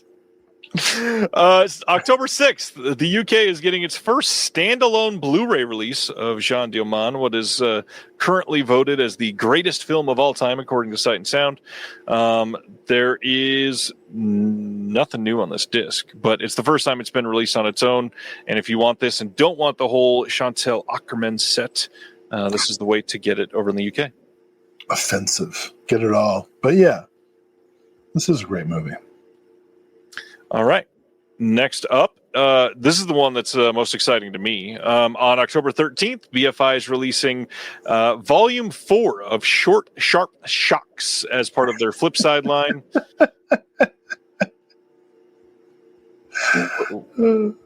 What are we laughing at? What's in there? Tell me what we're laughing at. I said it 3 times fast and laughed at how it sounded when I said it. This features an uncanny cornucopia of ingenious micro-budget shockers, astonishing award-winning. What are we still laughing at? Amateur works. People with their adjectives, man, and their adverbs are just hilarious to me. Televisual, twist in the tail, weirdness, breathtaking fantasy film spectacle, blood-spattered rarities, petrifying public information frighteners, and evocative avant-garde experiments, all offering up oodles of atmosphere. We've got 1948's The Fatal Night, Death in the Hand, Strange Experiences, Halloween Party, Strange Experiences, The Laughing Clown, Night Ride, Mirror Mirror. Then on disc 2, Scarecrow, Red, Sanctum, Play Safe Frisbee, Play Safe Electricity, Black Angel, Black Angel, I believe, is one that played in theaters before one of the Star Wars movies, and this is the first time that it's got a home video release. I'll tell you what. Anybody who writes copy for these boutiques better never talk shit about David Friedman. You know, like the ballyhoo and these product descriptions, the artful deployment of adverbs and adjectives is striking. Not just for this release, but for all of them. I love it. I'm here for it, as the kids say. We do have some new interviews on the disc as well, and there is an illustrated booklet with some contributions in essay form. This is going to be a pickup for me for sure. And for everybody saying this artwork sucks, it does say not final artwork at the bottom. They are going to be working on new artwork by Graham Humphreys. Oh, well, decent artist, as they say. I worry not. Adam giving me the exact meaning of what I was getting at here. Black Angel was played before Empire Strikes Back in the theater. And I believe this is the first time that it is on home video at all, which is really cool. Mm-hmm. All right, next up is 1998's Hillary and Jackie. This is coming on Blu-ray on October 27th over in the UK from BFI. And here we go. Now we're in the releases that I've been waiting for. Yes! This is supposedly really great. Have you seen this one? Hell yeah. If there's a cello in it, I'm all over that shit. I don't know if that is serious or not. So, all right. Love cellos. All right. Yeah, this sounds like a really interesting story, at least. Yeah. It's good. All right. You should check Go to the next one. Hey, you know what? Hey. There's a lot of tension in that movie. That cello's, it's not just a musical instrument, it's a metaphor. All right. November 17th, Priest is getting released by BFI. This is from 1994. This is the first time on Blu-ray for the award-winning British 1990s drama directed by Antonia Bird, written by Jimmy McGovern. This is one that I've heard a lot about a few times, and this sounds good. Got a bunch of extras on here. We got some archival stuff, and then The Priest from 1953, 22-minute award-winning documentary is going to be on here, and then an illustrated booklet in the first pressing as well. Oh man, you know what I love more than anything? Priests. The Catholic Church. The more I learn about the history of the Catholic Church, the more I'm like, wow, what a great group. Thanks, Will. Shockingly, the church was not happy with this movie about a handsome young man who tried to do good in the world. Can't believe it. Can't believe the church was like, boo. What a rip-roaring endorsement for the Catholic Church. That guy, he's too old for him. That's the problem. All right. The finish line is finally within view. Let's keep going. Did I communicate how much I love the Catholic Church? Not quite enough. You know what? Nope. Let me make this clear. I'm not condemning the movie like the Catholic Church did. I think the movie is super important and you should see it. In fact, purchasing it would upset the Catholic Church and therefore would be a good thing to do. And something that I'm working on right now, actually, is a way to show that physical media in itself is an act of protest sometimes. Against the Catholic Church. And against the establishment many times, too. Next up, November 17th. What are you laughing at? Nothing. BFI releasing a 5-film box set of the Akira Kurosawa Samurai Collection. This has 5 films: 7 Samurai, Throne of Blood, Hidden Fortress, Yojimbo, and Sanjuro. Of course, these have all been released in standalone releases in 4K, better, limited packaging and all that stuff. But this is essentially just a way to repackage those new restorations for people that aren't super into 4K. It'll be a cheaper way to grab all 5 if they want them. These are identical. You're not getting any new extras or anything like that. This is just, hey, if you're not into 4K and you want because the old Blu-rays for these did not look great, and now they do. So if you want the new restorations, here you go. 5-film box set. Oh, that's great. No offense to Catholics, by the way. Offense to Catholics. No. Just talking historically. I'm not trying to get political. No offense. Anyways. Oh, man. This is the one. I've been waiting for this all day.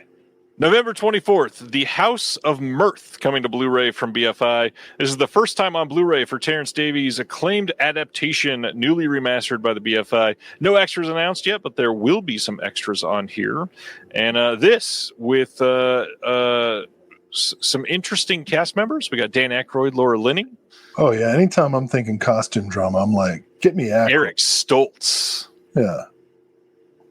No, this is a good movie. I like this. Yeah, this seems like a Will movie. No, it doesn't. That's why I'm trying. That's why. No, it does.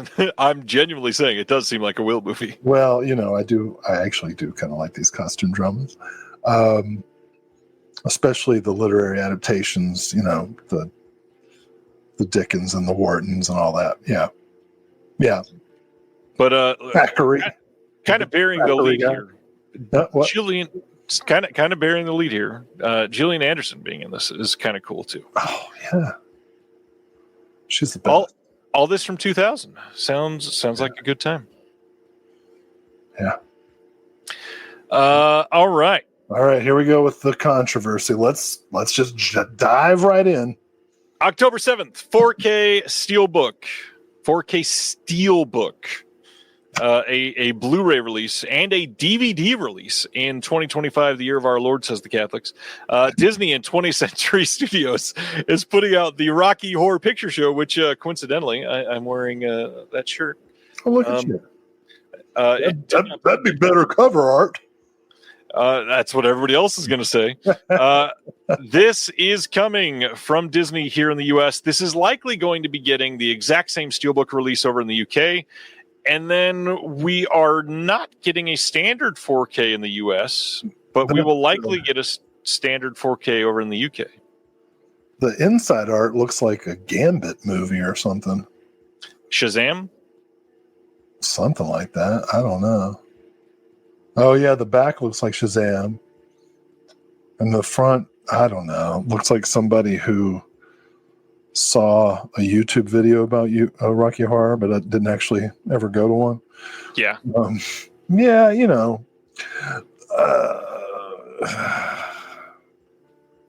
Whatever. This isn't great, but I feel like this could have been a hell of a lot worse. I want to remind the world that last year we got a 4K Steelbook of an actual horse saddle on fire as the cover of a Steelbook for the movie Blazing Saddles. Oh, wow. That makes zero sense. I didn't know that. It looks like this was made without the input of any queer individuals. This is like the most aggro version of Rocky Horror. This Steelbook does not have pronouns. This is like, I'll put you on the slab, motherfucker. It's a 4K cis het book. This is oh, that's funny. They said, okay, I want you to do art for the Rocky Horror Picture Show, and they're like, oh, Rocky, I got it. Quick Google. Okay. I do think the inside art, they're very much looking like that pretty famous picture of Tim Curry in It.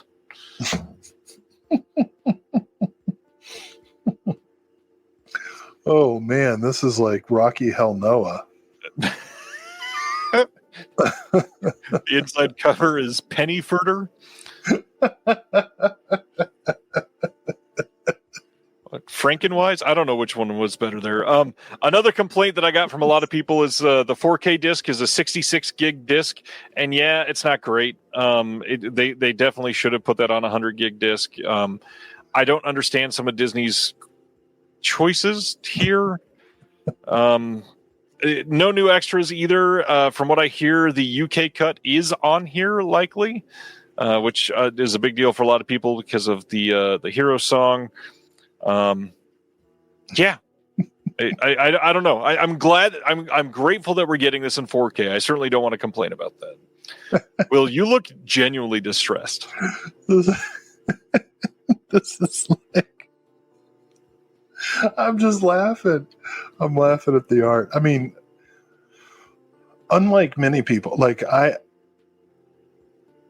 know a lot of people are like, oh, you can't really enjoy Rocky Horror unless you're in the theater with a group of people, and certainly there's something to that. But I actually really enjoy the Rocky Horror Picture Show as a movie. Like, I'll just put it on and watch it by myself and sing along and not throw anything at my wall.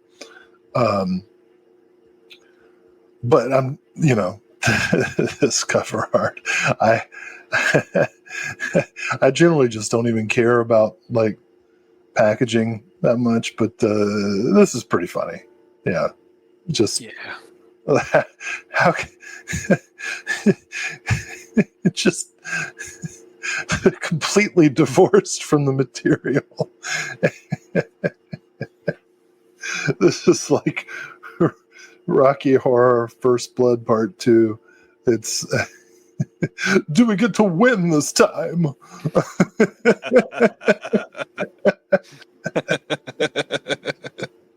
They drew first blood.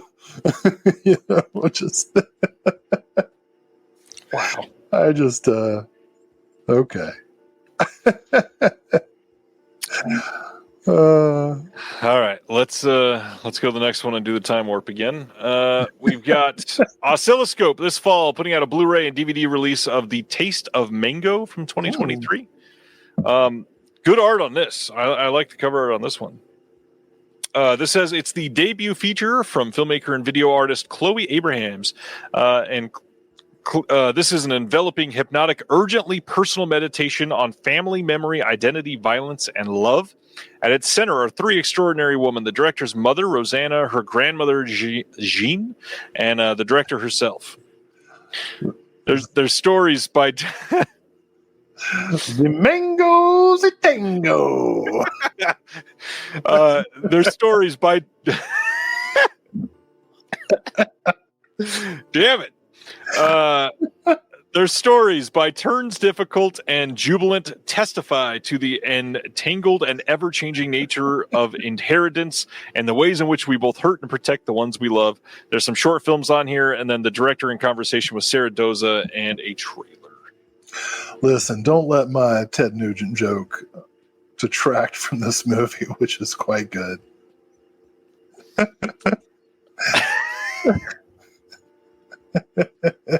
Oh, Will. Well, Hey, this is an important release this week. October 28th, there's a Blu-ray coming out from Altered Innocence.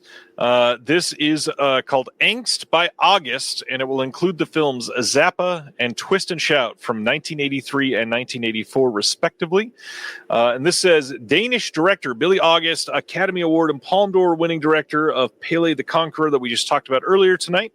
These are the coming-of-age drama Zappa and Twist and Shout after a tender yet unflinching vision of adolescent passion, cruelty, and discovery set to the sounds of early rock and roll. Overlooked for decades, these gorgeously photographed and dramatically nuanced films, breathtaking in their candor and heartbreaking in their sincerity, are here for rediscovery and stunning new transfers, along with newly produced bonus features that help bring August powerful films to audiences anew. You can check out what Zappa and Twist and Shout are both about. We got a new interview with Billy August. We've got the coming of age films of Billy August, a visual essay by Jordan Cronk, new compilation trailer, some other trailers, and then the artwork on this one done by Beth Morris, who frequently does a lot of art for Deaf Crocodile, including all of the standard art. Initially, I was disappointed that there is no Frank Zappa in Zappa, but is there? I don't know. There is not. No. Yeah. But I'm definitely going to check these out. I know that you don't want to hear what I'm about to say, but Paul just noted that the imprint bundle has just been announced. You want to talk about it? I don't, because we're going to talk about it next week, but I literally am on the Imprint Facebook page to see what it is right now, and Jesus Christ. We got to, man. I don't know. Okay. Well, just a second. Who do you have next week? I was not going to say that yet, but next week is going to be a really fun show because Jim Tudor's back. Well, you know, you can. We don't. We'll talk about him again next week. But let's. How many are left for this week? Let's cover. I think I'll just shut up. We've got 2 left still, so hold on. Coming out October 21st on Blu-ray in the U.S., Kino is releasing King and Country. This was announced previously, but now we got a date, and also that there's a new commentary by Simon Abrams. Have you seen this one, Joseph Losey? No, but if it's based on the fact that it's Losey and the cast, absolutely, this is a must-have. I don't know this movie. Wow. Okay. Yeah. Let's do it. And the final one, I know you've seen the next film. The last one is that Weapons can already be pre-ordered in a 4K steelbook already on Groove. Let's take a quick look over on this tab. These are the releases. Oh, K-Pack, sweet. Sorry. Just announced by Imprint. We've got directed by John Huston. You've got Wise Blood, Volcano, The Dead. Oh no! You got to get it for The Dead. You've got Last Exit to Brooklyn. You've got Frankie and Johnny. James Lorenz from Frankenhooker's in that. Afterglow, K-Pax, Lulu on the Bridge, The Quiet American, and Half Nelson. Wow. Okay. I'm all in for Last Exit to Brooklyn. Great book, plus James Lorenz is in the movie. And K-Pax. The Dead is awesome. I love The Dead. It's one of my favorite James Joyce stories. And the film version is quite amazing. A great late John Huston film. Wise Blood and Under the Volcano have both been released by Criterion, so most people probably already have them, but this looks necessary. The rest of them, okay, I'll look into it. Probably not K-Pax, but... Yeah, we will cover more details on those. I reject K-Pax just because of the movie. I'm not even going to get into the politics of it. Is it politics? Anyways. Let's quickly go over what is coming out next week in case you forgot. The Strangers 4K Steelbook, Sleepaway Camp 2 and 3 on 4K, Poseidon 4K, no, not that Poseidon, the 2006 Poseidon, the 40-Year-Old Virgin 4K on Steelbook and Standard, Meet the Parents 4K Standard, Casper 4K on Steelbook and Standard, The Accountant 2 4K, World Trade Center 4K, the new How to Train Your Dragon 4K Steelbook and Standard, Cairo Station from Criterion, Prince of Darkness 4K Steelbook getting a wide release. It Follows 4K from Lionsgate Limited. That is a Steelbook. 1923 Season 2 High Tension 4K Steelbook from Lionsgate Limited. Ghost of Mars 4K Steelbook. His Motorbike, Her Island. I showed that one earlier. Got that one in. Film Noir, The Dark Side of Cinema number 26. Close to the naughty Film Noir coming up soon. The Great Gatsby from 1949. Straight Outta Compton 4K Steelbook. The Toxic Avenger 4K, the original, coming out in a standalone release. Confessions of a Co-Ed, the Pre-Code double feature from Kino Lorber, Freaky Tales Blu-ray from Lionsgate, Blood Dolls from Full Moon, some standard Deaf Crocodile title there, Tragedy of Man. The rest of the Toxic Avengers also coming out in standalone 4K releases. The Medium from Raro Video. Farmer's Daughter, Maskhead from Unearthed Films, The Maiden coming out next week, some anime titles, 25 Cats from Qatar, and that's it. Well, I don't want to get ahead of myself, but I would tell people to hold off on the Toxic Avengers just yet. Well, we all know that there's a giant set coming from Umbrella. Give it a month or so. It will come out with all of the Toxic Avenger films, including the new one, and all of the 4 original ones, all in 4K together. So that's interesting. Yeah, so just hold on. Yeah, I pretty much have everything on that release schedule that I want already. You don't want Meet the Parents in 4K? No. Yeah. So that was a hell of a week. That movie's fine. I don't have anything against it. It's not fucking great. No. That is the most announcements we have ever covered in 1 week, Will. I feel like we did it pretty quickly, honestly. Yeah. Pretty. And gave people like a really awesome and varied playlist to put together. The music references tonight were pretty impressive. If anybody puts together a playlist on Spotify or an ethical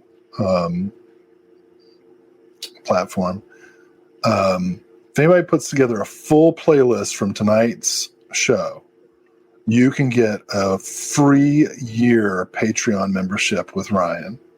What? Like the one with crazy me. that you're gonna pay for. You can get the good one. You can get the OnlyFans one. Oh boy, this was a hell of a week. 4-hour live stream. Listen, I shouldn't have said that, but if somebody does put together a playlist, you should give them a year subscription. Ronnie's going to burn you a CD. Dude, I'll take that. I'll play that. Oh, man. Good week for everybody. Yeah, get some rest. Like I said, Jim Tudor will be our guest next week. Going to have some fun conversations. I got some really interesting interviews coming up. Another fairly big one that I hope people check out. I got some other creator types that I wanted to have on as well that we're not going to do the live show that I would like to share with all y'all. Will's got the Cary Theater gig coming back up. You want to pitch that one more time? Yeah, come out Wednesday, August 13th, Count Dracula, 7 p.m., Jess Franco. And we'll have a lot to talk about in September. Cool stuff coming up. Going to be tabling at the Tidewater Horror Convention. Got some cool classes this semester teaching, so I'll be able to talk about them next month. And maybe we'll have some projects that we can talk about. Yeah, we're going to have a lot of things that we get to talk about. Appreciate everybody hanging out tonight. I know it's been a long stream, and having you all here makes it all worth it. Will, you're amazing. You are the best part of the first Thursday of every month. And that's only because Seinfeld's canceled. Literally the only reason. It was Appreciate never you. canceled. No, that was Michael Richards. Thanks, everybody, for hanging out, and we will see you next Thursday. If you want to check out more like this, join the Patreon in the description below, and we'll see you next time. See you. Like and subscribe. Thank you for watching The Disconnected. On the way out, make sure that you are subscribed to the channel, that you've liked the video, and that you've copied the link to be able to share it with someone else that may appreciate this.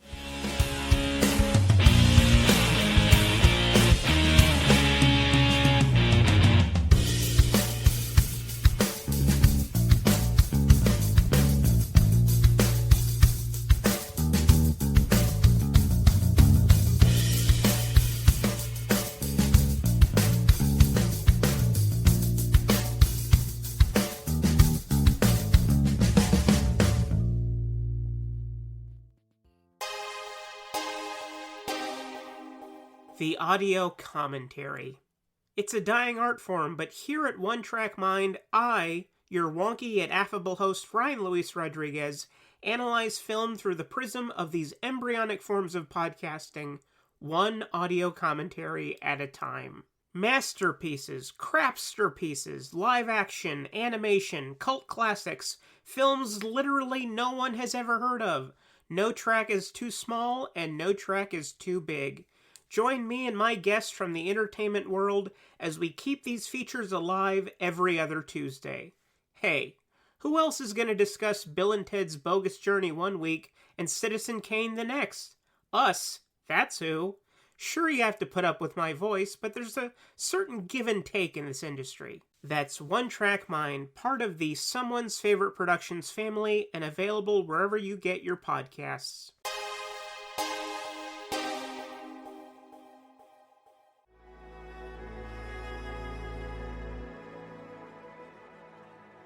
Thank you for listening.